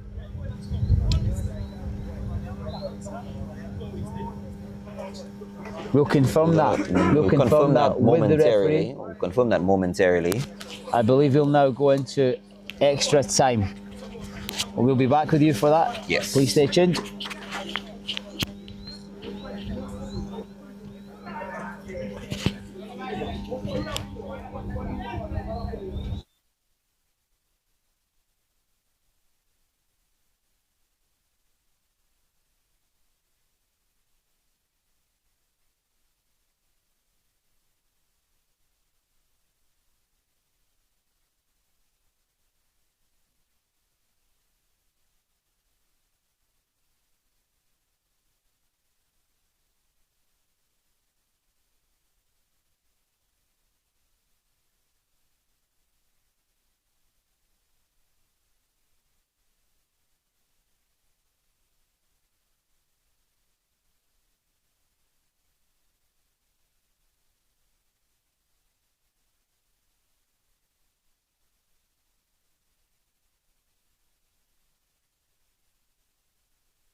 And welcome back. We are in extra time. We'll have 2 15 minutes. I do want to, but there was a little confusion there between the referees, the coaching staff, and quite evidently myself, Joe. I've been calling this the semi-final fixture all evening, and it is the preliminary into the semi-final. So my mistake on that. I do apologise to any of those that were misled listening at home. This is to qualify for the semi-final. This is not the semi-final itself. We see a free kick given away early in this extra half, first half. I think probably could. Maybe we were going to say from now it's the pre-semi-finals. We'll keep ourselves right and we'll call this the quarter-finals. Finals. Coach Stanton Serafine finding he's almost running as much as his midfield so far. He's been in and out of this game as a medic. As a player goes down very early in this first half, requiring some help. It'll be interesting to see the quality we discussed in that second half there, players going down with cramp. We discussed the spaces opening up due to tiredness. Yep. And the addition of an extra 30 minutes of play. It will be interesting to see just how that affects the quality of the game and the style that the players can offer us. Coach of play in question, DeAndre Francis that was down early. There's one thing for sure, there won't be anything that keeps him down for too long, as he's already looking to get back on the field as fast as he can. Portsmouth Bombers looking to counter-attack. A pass forward blocked. Offside. Gerald, drop, Gerald, and done. Coach Andy Burkhardt here on the side, just indicating that pass forward, not the one that they spoke about in the lead up to this extra time starting. He's certainly looking for that ball to get played, exploit the players in the wide areas, try to create 1v1s and use the tiredness in the legs against this East Central defence. Certainly what we'll be seeing, a long shot from distance, once again hits that fence. Players continuing in the vein that we seen in the second half there, challenging the goalkeepers from distance to no avail. East Central play long. Kenneth Valmont just receiving it there in the wide area. Kenneth Valmont, since that first half, has not been left 1v1 at any stage. Portsmouth Bombers very quick to double up and make sure he's got no space to play forward. Really done a job on Kenneth Valmont so far since his first half performance. The ball runs through here and East Central have another chance to play it from the back if they can. Francisco receives on the back foot. He does play wide. A good pass into Jan Lockhart. Oh, fantastic first touch beyond. And he wins the free kick. Jan Lockhart there, not with the physique, not blessed with the speed that others may have, but what he does fantastically well there is use his body, and he does that to get across. We're now seeing another player down with cramp. And the game will have to be stopped here for Mr. Stanton Serafine to once again go on the field. Mr. Serafine just laughing about the amount of times he's been on the field so far. You'll have to deal with this one there. Yeah. When he got out. Suspect for the rest of the the rest of the 30 minutes, or for the time remaining, he may be out on the field a bit more. Yeah, he certainly. I hope he brought his running trainers tonight, because he will be busy. He will be busy, as does happen. We've seen it in the second half, and moving to an extra time, you will see more of that. The quality of the game is bound to fall. There may be a change required here for East Central. I see the substitution cards being filled out on the sidelines. Yeah, as it is, the coaches want to make the change. The player refusing to want to come off in a game like this. He will try and do what he can. Francisco has been up against it. The player in question. We'll see how long he can last, if at all, when he does come back on. A loss to the game he will be after a strong performance in this match today. But it's good to see that these under 18s are able to last the 90 and still push the energy that they have to go even beyond.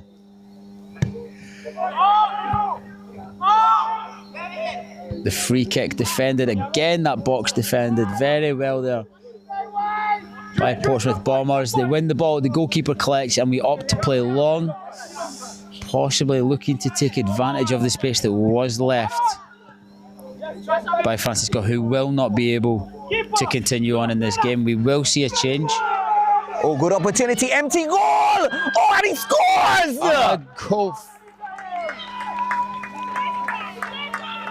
What an upset could really catch in the defender off, in fact, pulling out the keeper. The keeper thought he had a hand on the ball. It slipped out, and the number 9 will confirm the number 9 just sapping that in to the back of the net, Kurtz. And in these 30 minutes, the first of 2:15s, Portsmouth have taken the advantage. So we have 4-3 now to Portsmouth Bombers. Again, Portsmouth Bombers taking advantage with a long kick into the area vacated by Francisco, who's just came off.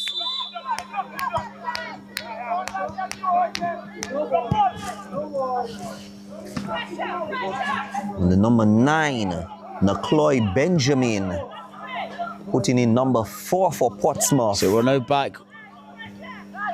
We're now back at 11 versus 11 with the change made for East Central. Refilling in that back line. Portsmouth Bombers coming again. Portsmouth Bombers looking very strong on the transition. An unbelievable tackle in the midfield. Players bouncing off each other. No free kick given. A potential head knock, which will have to see the game stopped. Of course it will, so that we can assess that one. Portsmouth asking for the free kick. The referee, I believe, rightly suggesting that the ball was won by the defender. Portsmouth will argue with excessive force. They may have a case, but the referee's decision is final. The game continues, and we will assess the head injury here. 4-3, that is now in this quarters final to Portsmouth Bombers. East Central have came back many times in this game. They've shown that they can do it. They've shown they've got the power up front. They have had the power up front, but we have seen the bouts of cramping. The tired is setting in.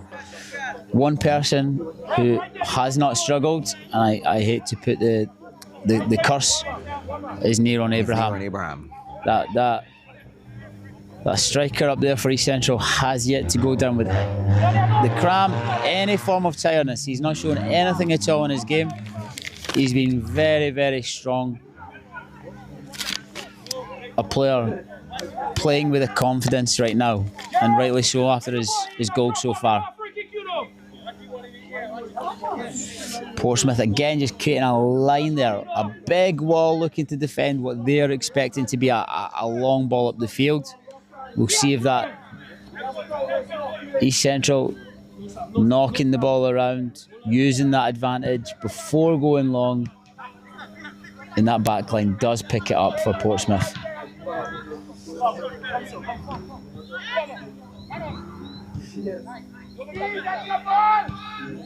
Some beautiful football in the midfield there being played by East Central. Unfortunately, that final ball just lacking a little bit as they look to play through into the wide areas. We might see a little bit more direct football here from Portsmouth Bombers as they look to defend this lead now.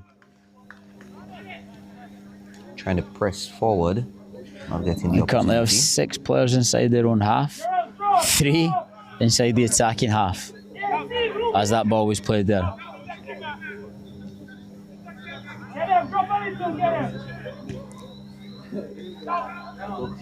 And that ball leaves the technical centre and rolls down the hill. We'll look to refill that with another football, and it'll be a throw into Portsmouth Bombers on that left side there.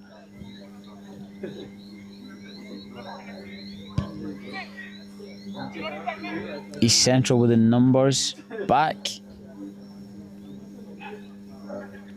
It'll be interesting to see what we see deployed here, and it was the ball back into the thrower, a ball into the box. The goalkeeper reads the flight of that despite the lights in his eye, takes it well, and we see a transition out.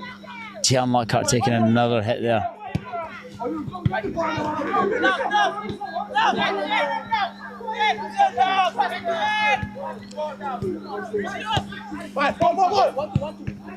The game just slowing down a little bit now, Joe. Not unexpected.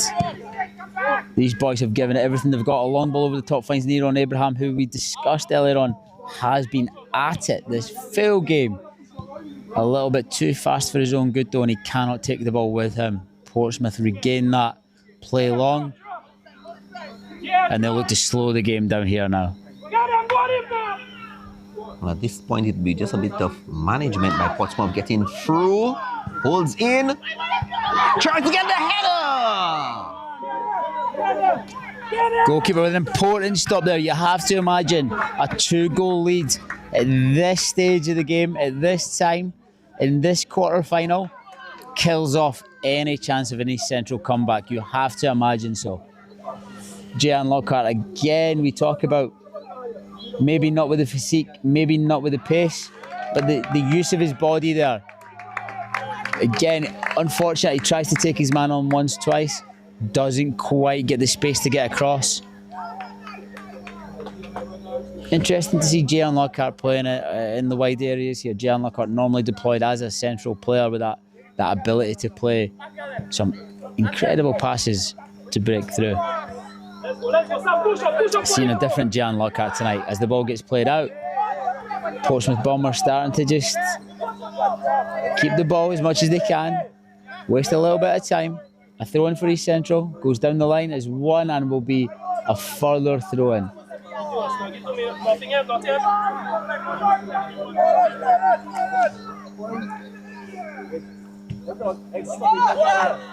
Kenneth Valman gets the ball under control into Gian Lockhart in the wide area.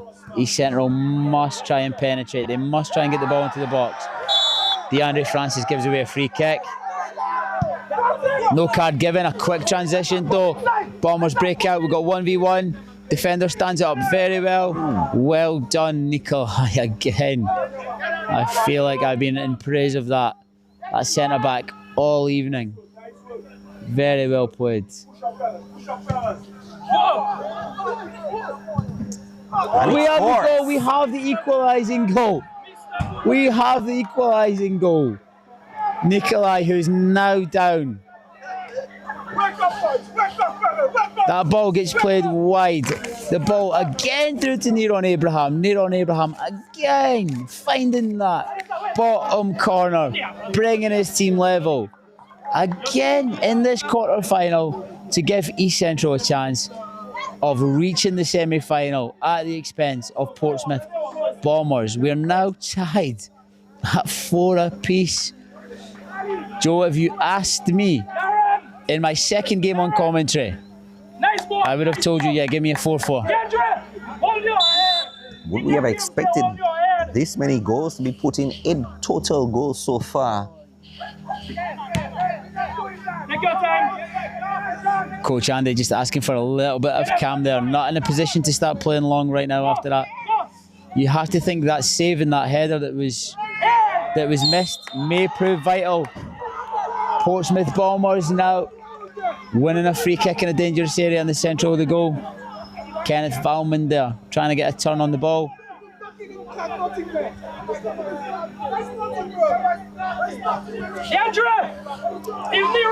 Tension again on the sideline as Portsmouth Bombers argue that this should not be a free kick.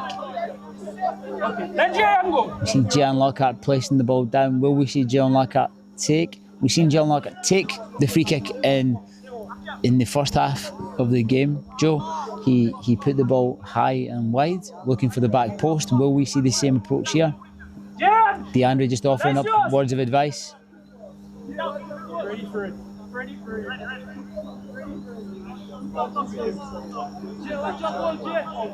Could be a fake. It could be. It could well be DeAndre who will take this. Yes.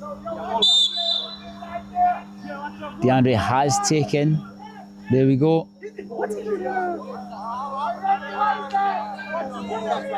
Well, the ball would be in play. In the corner. Well, in the corner. normally you see something like that. That is a routine from the training ground. Going off DeAndre Francis' reaction to Gian not taking that ball, you have to suggest that wasn't one that they'd worked on. Gian hits the target regardless. However, goalkeeper claims Portsmouth on the attack. A battle in the corner there as we approach the 15th minute. We're now into that half time of the first half of extra time here in this quarter final. Neron takes the ball. The referee will allow this attack to go, but the ball's won but quickly given away again. Wide into Kenneth Valman, a big tackle coming here, and Portsmouth Bombers win that ball in the wide area. Half time here in the first half of extra time in this quarter final. Technical Centre at Stock Farm. 1-1 in extra time, 4 apiece over the game so far. Well, and Neron Abraham making a fantastic equalizer, giving East Central, or keeping East Central's lifeline very much strong. So we'll be back momentarily from the Stock Farm Technical Centre in this under 18 encounter, East Central and Portsmouth Bombers.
Darren, give me something again. Give me something again. Once again, welcome back. The second half of this extra time encounter between East Central and Portsmouth Bombers in the quarter final of the U18s comes underway. 4 apiece as it stands going into the last 15 minutes of this game. East Central breaking down the left side, looking to get the ball into the box, defended well and taken out from the Portsmouth team. Into that striker who's held the ball up so well and done his job in this extra time. A strike taken from the halfway line there catches me and the goalkeeper both off guard. The goalkeeper trying to see that out wide gets the ball tangled up in his legs, and we have a corner kick which is taken fast, but they've taken it fast. Nobody in the box to hit, and the ball runs out for a goal kick. Portsmouth maybe playing a little bit too fast for their own good there. for their own good, coach. I hope they realize that possibly playing a bit too fast might seem a bit detrimental, especially at this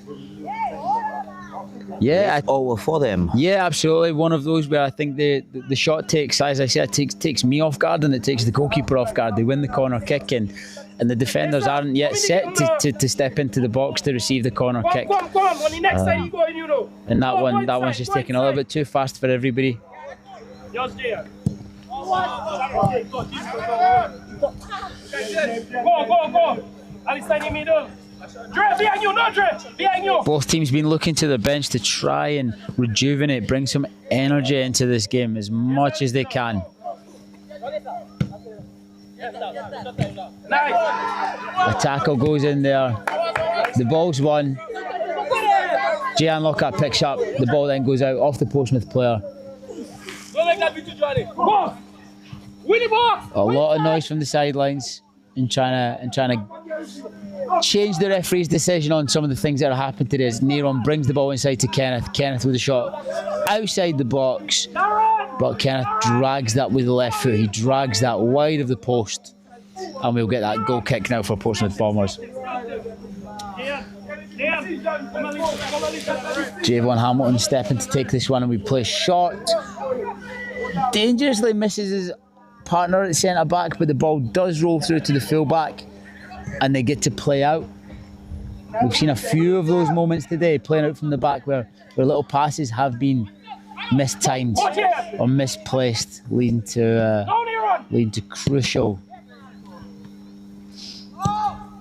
opportunities given to the opposition as Jan Lockhart tries to switch the play there. It comes off the hand of the Portsmouth Bombers player, not recognised from the referee.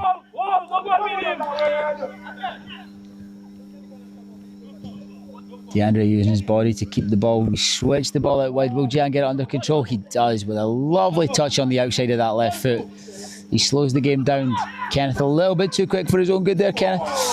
Not a bad attempt there, Joe. Just over. You can see what he's trying to do there. A little bit unfortunate. Leaning back a little bit too much and puts that ball too high.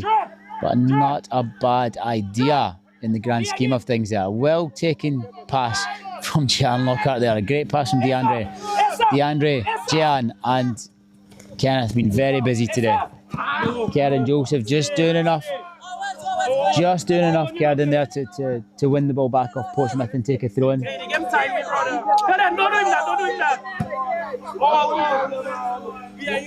Portsmouth Bombers looking to hold on to the ball and kill a bit of time there, but as rightly pointed out, the game is tied. Bombers will now get advantage. They do have the ball. Go inside, leave that for Curran. Jaden, all mister. Curran, drop. Behind him, Jaden. Yes. Forward.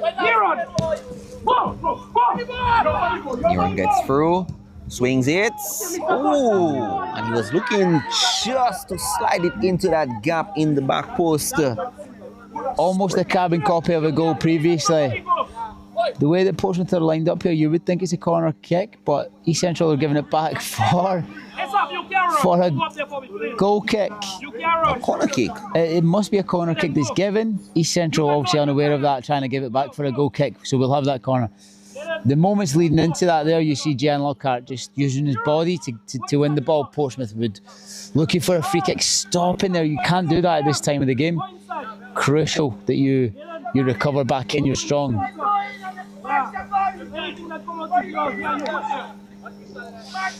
East Central now looking to crowd the 6-yard box a little bit. Kenneth Valman gets his head to it.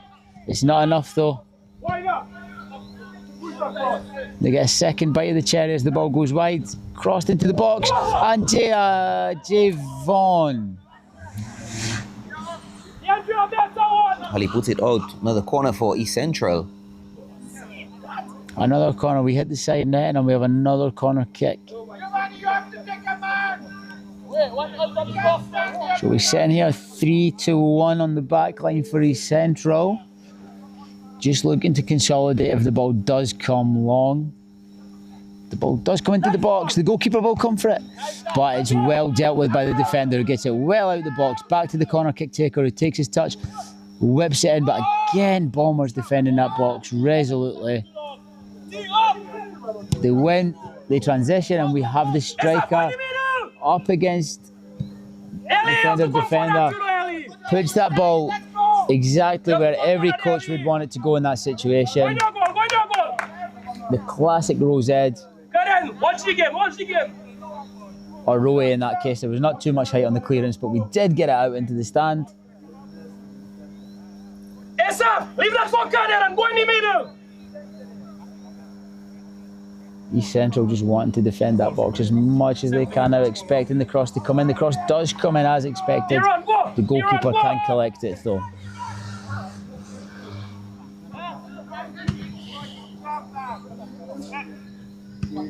Oh, a fantastic touch there. Yes. Lovely to watch. These little bits of technical brilliance that we've seen tonight, some of the first touches, has been a real pleasure to watch.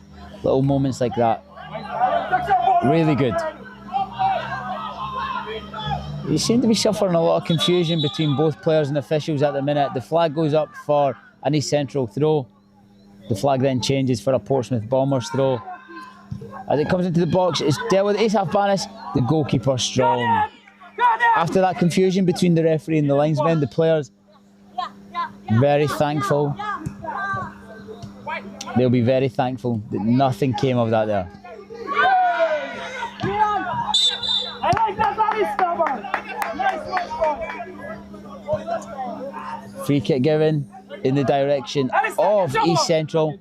Again, the game will just slow down now as we go into the last 8 minutes of play.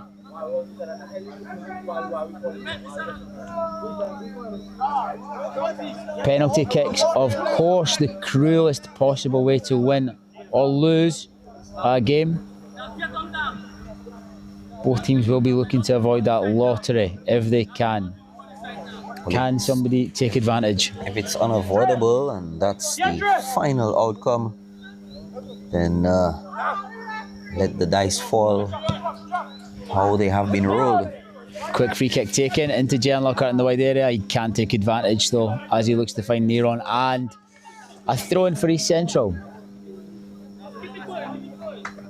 Seemingly in the past 2 or 3 plays, Neron's number has been marked a bit extra, but he has been able to sort of sneak his way through a bit.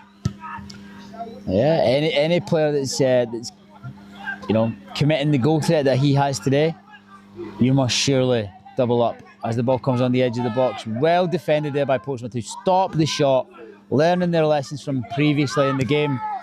Another cramp for the Portsmouth midfielder, but East Central will play on.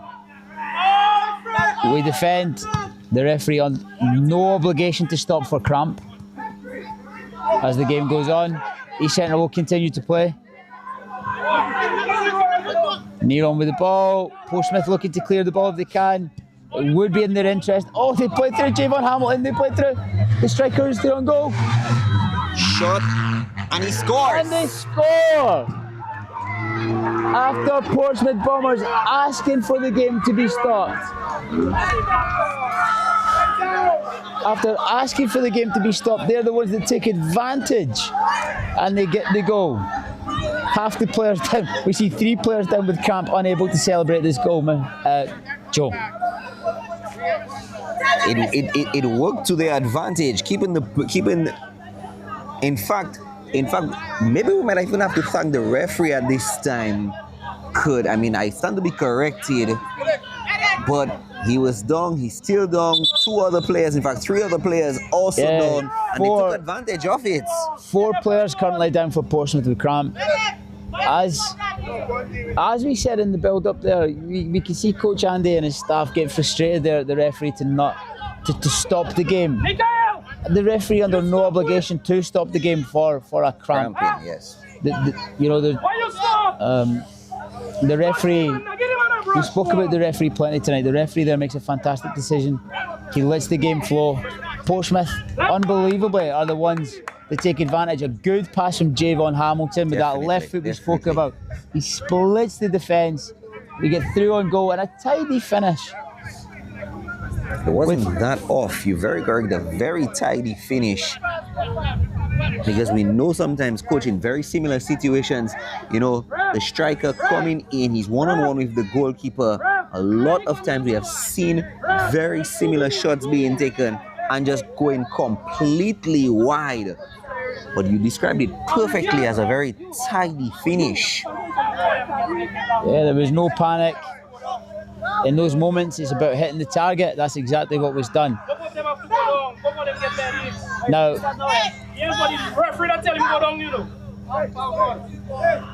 the issue we have now is we still have players down with cramp here trying to handle the situation. How do Portsmouth Bombers, with this amount of players down, struggling, how do they finish this match and claim their place in the semi-final? It's going to take a mammoth effort for these guys to defend that box. They've done so well with that all evening. But now with the tiredness in the legs, we see a player being carried off on the far side of the pitch, Joe. It's very late stage in the game. Right, let's go now, let's go now. You just think I can go in. But you were going and you somebody side. We have two players off at the minute for Portsmouth Bombers. One looks like they will be unable to resume on the far side. The one here just coming back into the game.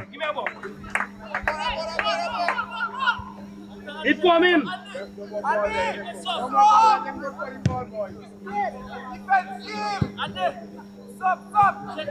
But at this point, we really want to see how Portsmouth is able to.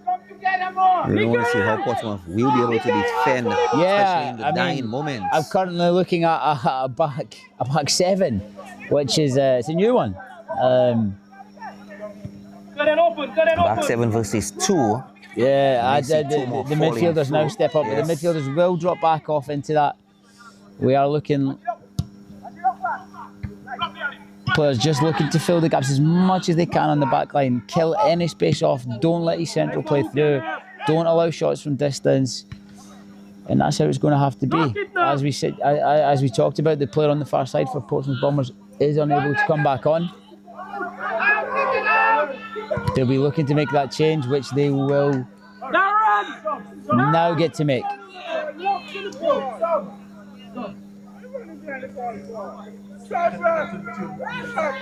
He's not ready yet. The substitute not ready yet, but Portsmouth are going to take their time with this until it is ready. That ball played long. Goalkeeper will come and he will take his time with that. Sam, you just keep the ball away. Coach Andy Burke are desperate to get his substitute on the field and try and level the playing field here. You can't blame him as the pressure increases on his back line, and Kenneth Valmont takes it from a distance and he scores! Kenneth Valmont from a distance scores! I want to say something. There is no reason that the goalkeeper should not have gotten his hands on that ball, because there was no heavy pressure with the shot by Kenny Valmont. With by unbelievable seconds left. And Portsmouth rightly very upset there with the decision to keep the ball in play. The goalkeeper there asked to put the ball out of play to make the substitution that was ready to come on. By keeping the ball in play, did not allow the substitution to occur. East Central taking advantage of the man in extra, and they get the goal to level this game one more time. I think I'm losing count now, Joe, at 5 apiece. 5 apiece. Incredible. I think we've reached the 30-minute mark at this point. It most certainly looks like we're headed for the dreaded lottery, depending on if you're involved or not. For ourselves, as neutrals, we enjoy a penalty shootout. For those involved, certainly a dreaded lottery. But we might not go that far as Kenneth. Once again, drop! Alistair, drop! lays claim. He tries to get that goal to his name again from distance. The defender makes the block. He feels that as he stays down.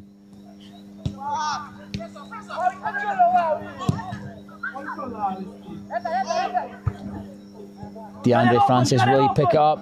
He sets the ball wide into Kerden. Kerden plays the ball forward.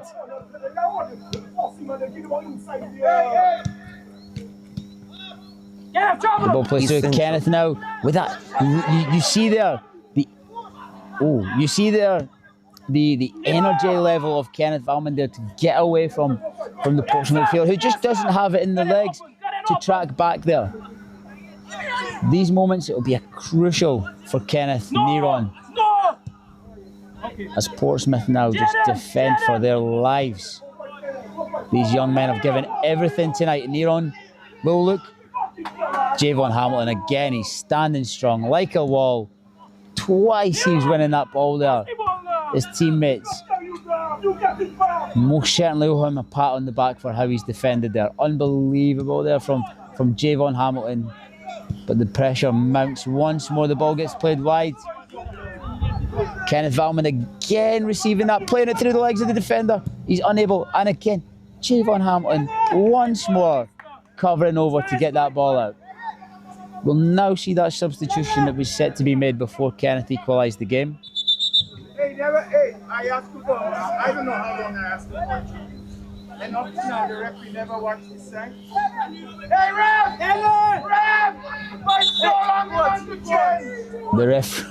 The referee getting an earful there from the coaches of Portsmouth Bombers. That change has been set to be made for a little bit of time now, Joe. Finally getting it. Quite a bit of time. Young man have to re-warm up. As to whether or not he may have any influence on the game. Well, he certainly will, because if the game maintains, he may be one of those to step up and take a penalty. Darren, drop it on, mister. Hey, come.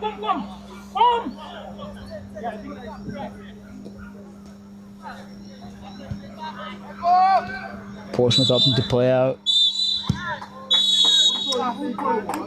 We did not ask for it. The players and the teams called it onto themselves, and it seems as if we're headed for, like you have been describing it, the dreaded lottery of penalties. Yeah, for these guys, it most certainly is a dreaded lottery. For those at home who are neutrals, for myself, for yourself, these things, a little bit of excitement. What I will say, I want to commend each and every single one of these boys on the field that have just literally given everything they've got.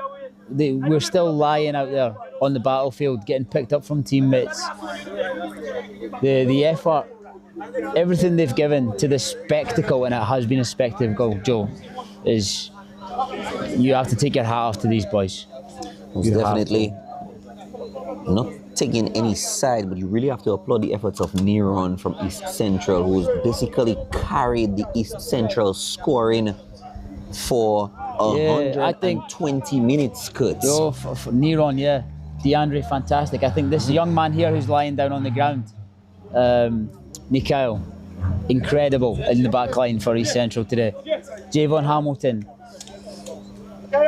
Javon is prone to some mistakes, and I know he did let Neron in for the goal, but you have to applaud the way that Javon has defended in that second half of extra time and throughout the game.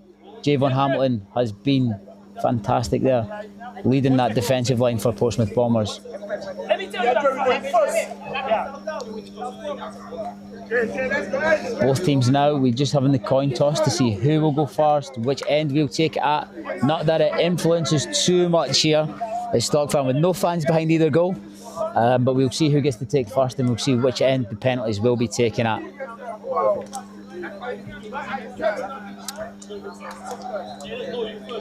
It's in favour of Portsmouth, looks like. Portsmouth win the toss. Just keeping an eye on both coach and staff at the minute as they organise the penalty kicks. I'll trust yourself to watch the coin toss, Joe. Well, so far it's been in favour of Portsmouth, 2 double coin tosses in favour of Portsmouth.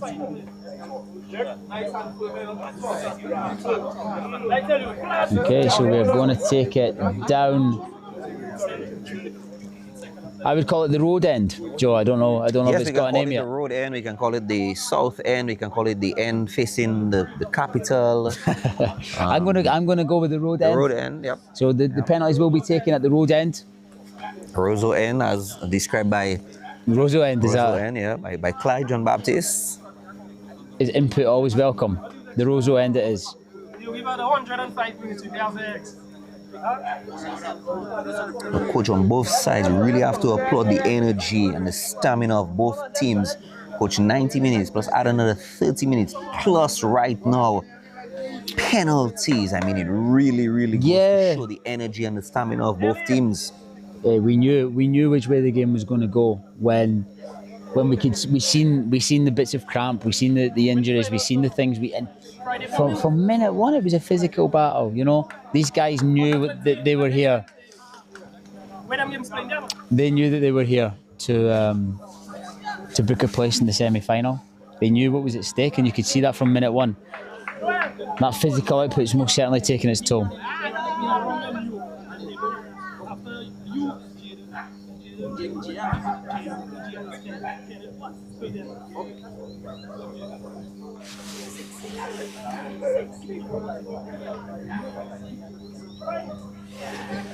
The East Central bench just calling the game 6-6 there. I'm sure it was 5-5, but I think it looks like everybody seemed to lose track of the results. So the first penalty is going to be taken by Portsmouth Bombers. I'm just collecting the team lines we have at the minute so we can provide you with the names of those stepping up. Nashon Leslie will be the first one to step up, it looks like, for Portsmouth. Nashon did struggle with a little bit of cramp there. He was one of the players that came off. He's now gathered the energy as he steps back with quite the run-up for this penalty kick. He sets to take it with his right foot around the ball. Oh. Saved by the goalkeeper. Saved by the goalkeeper. We mentioned earlier on, Nashon just goes to now, hey, goalkeeper, please try and get me out of this mess. As he goes to speak to his goalkeeper. Nashon was one of those that struggled, and you could see the tiredness in the leg with that penalty kick there. You have to feel for the young man. You have to feel for him, but at the same time, you not necessarily want to take a shot directly at the keeper. Neron now stepping up. Neron, no stranger to finding the back of the net tonight. He's now stepping up. The goalkeeper just playing a little bit here, getting the referee involved, just delaying the penalty kick a little bit. We've already seen one penalty kick scored by East Central today. Cool. And we get a second one off the post. I would suggest that was a little bit closer than Neron would have liked. Nonetheless, the goal moves. The net moves, sorry, and the goal stands. Joe. Number 9 for Portsmouth steps up. Nakoi Benjamin. Another goal scorer in the game. Plenty of them. Nakoi was one of them as he receives the ball from his goalkeeper. Another player who's had a strong game. It's difficult to select anybody that hasn't had a strong game today, but Nakoi definitely was one of those that stood out. A straight run, left foot. Ooh. And it goes underneath the goalkeeper into that bottom corner. The quality of penalty, again, showing the tired legs in the Portsmouth team. But that one, again, it hits the net. That's all that matters. Put your head up!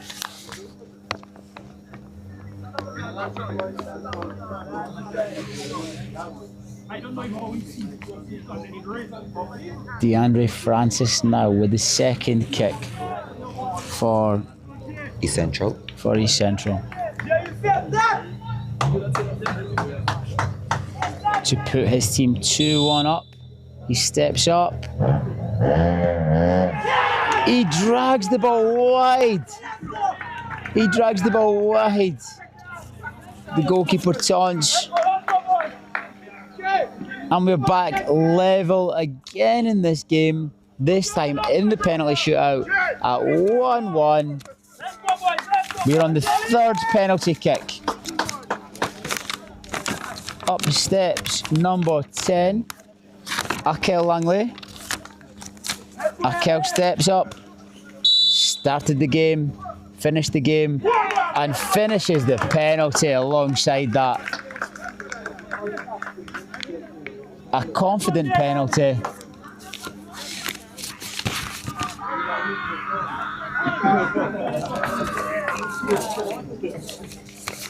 Well, I made a joke earlier on about not having supporters at either end, but it would appear that the Roseau end has gathered some supporters behind that goal now. At the Roseau end. Yeah, quite noisy at that. 17, Giovanni Bergens. That's for Portsmouth. Apologies, East Central. East Central. No, it's Jay and Lockhart. Oh, of course it is Jan Lockhart's tips. Oh! A little delay in the kick. A little delay in the kick. The goalkeeper moves to his left. And Jayan's penalty is stopped, pushed well wide of the goal. Coach, so far, Neron has been the only one to put one into the back of the net for East Central. They are up, they are down 2-1 in penalties. 2-1 going into the fourth penalty. Now, Mr. Left Foot, Mr. Javon Hamilton. Daddy Shoes, he's more famously known, steps up. Cole. Yeah, I spoke previously about how you have to take your hat off to Javon, and I tell you what, that's exactly why. The man has his moments, but I tell you what, when he is on his game, he is fantastic. And that they're hitting the roof of the net with his left foot, incredible. As the rain starts to come down once more, Kenneth Valman steps up here.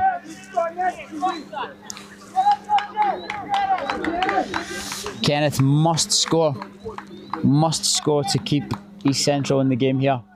Well, Kenneth and the final penalty taker for at least. And the final. Ooh, Kenneth does score to keep East Central in this. So it's 3 for Portsmouth, 2 for East Central. This is the one. If Portsmouth score this, the game is over. Stepping forward is Derrison Johnson. Derrison, the goal scorer of that free kick from near on the halfway line. He kisses the ball. He places it down. You must wonder what's going through that man's head right now. He steps back, a very short step up. He finishes. Well, that's it. And we have the game. Joe, we have the game. Portsmouth Bombers, as that rain comes down on us. Portsmouth Bombers run off to celebrate.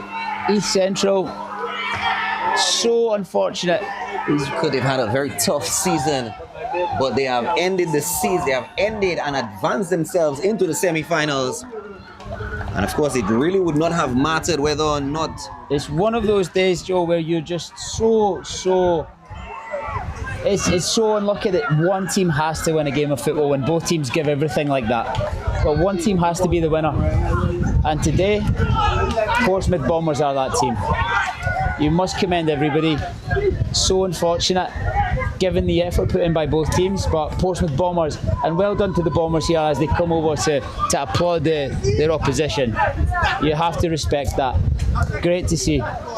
Very good to see by them indeed as we wrap up commentary. And of course, the floodgates from the heavens have opened up 4-2 on penalties, believe it or not.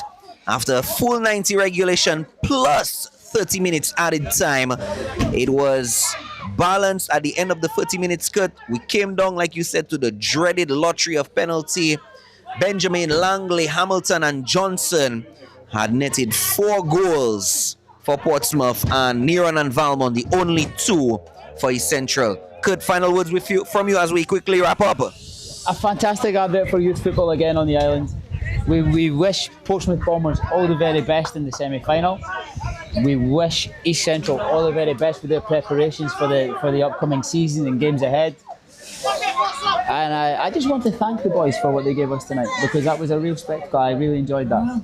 And thank you for being on commentary tonight. Thanks to the good folks from Stream Genius. We say good night to you.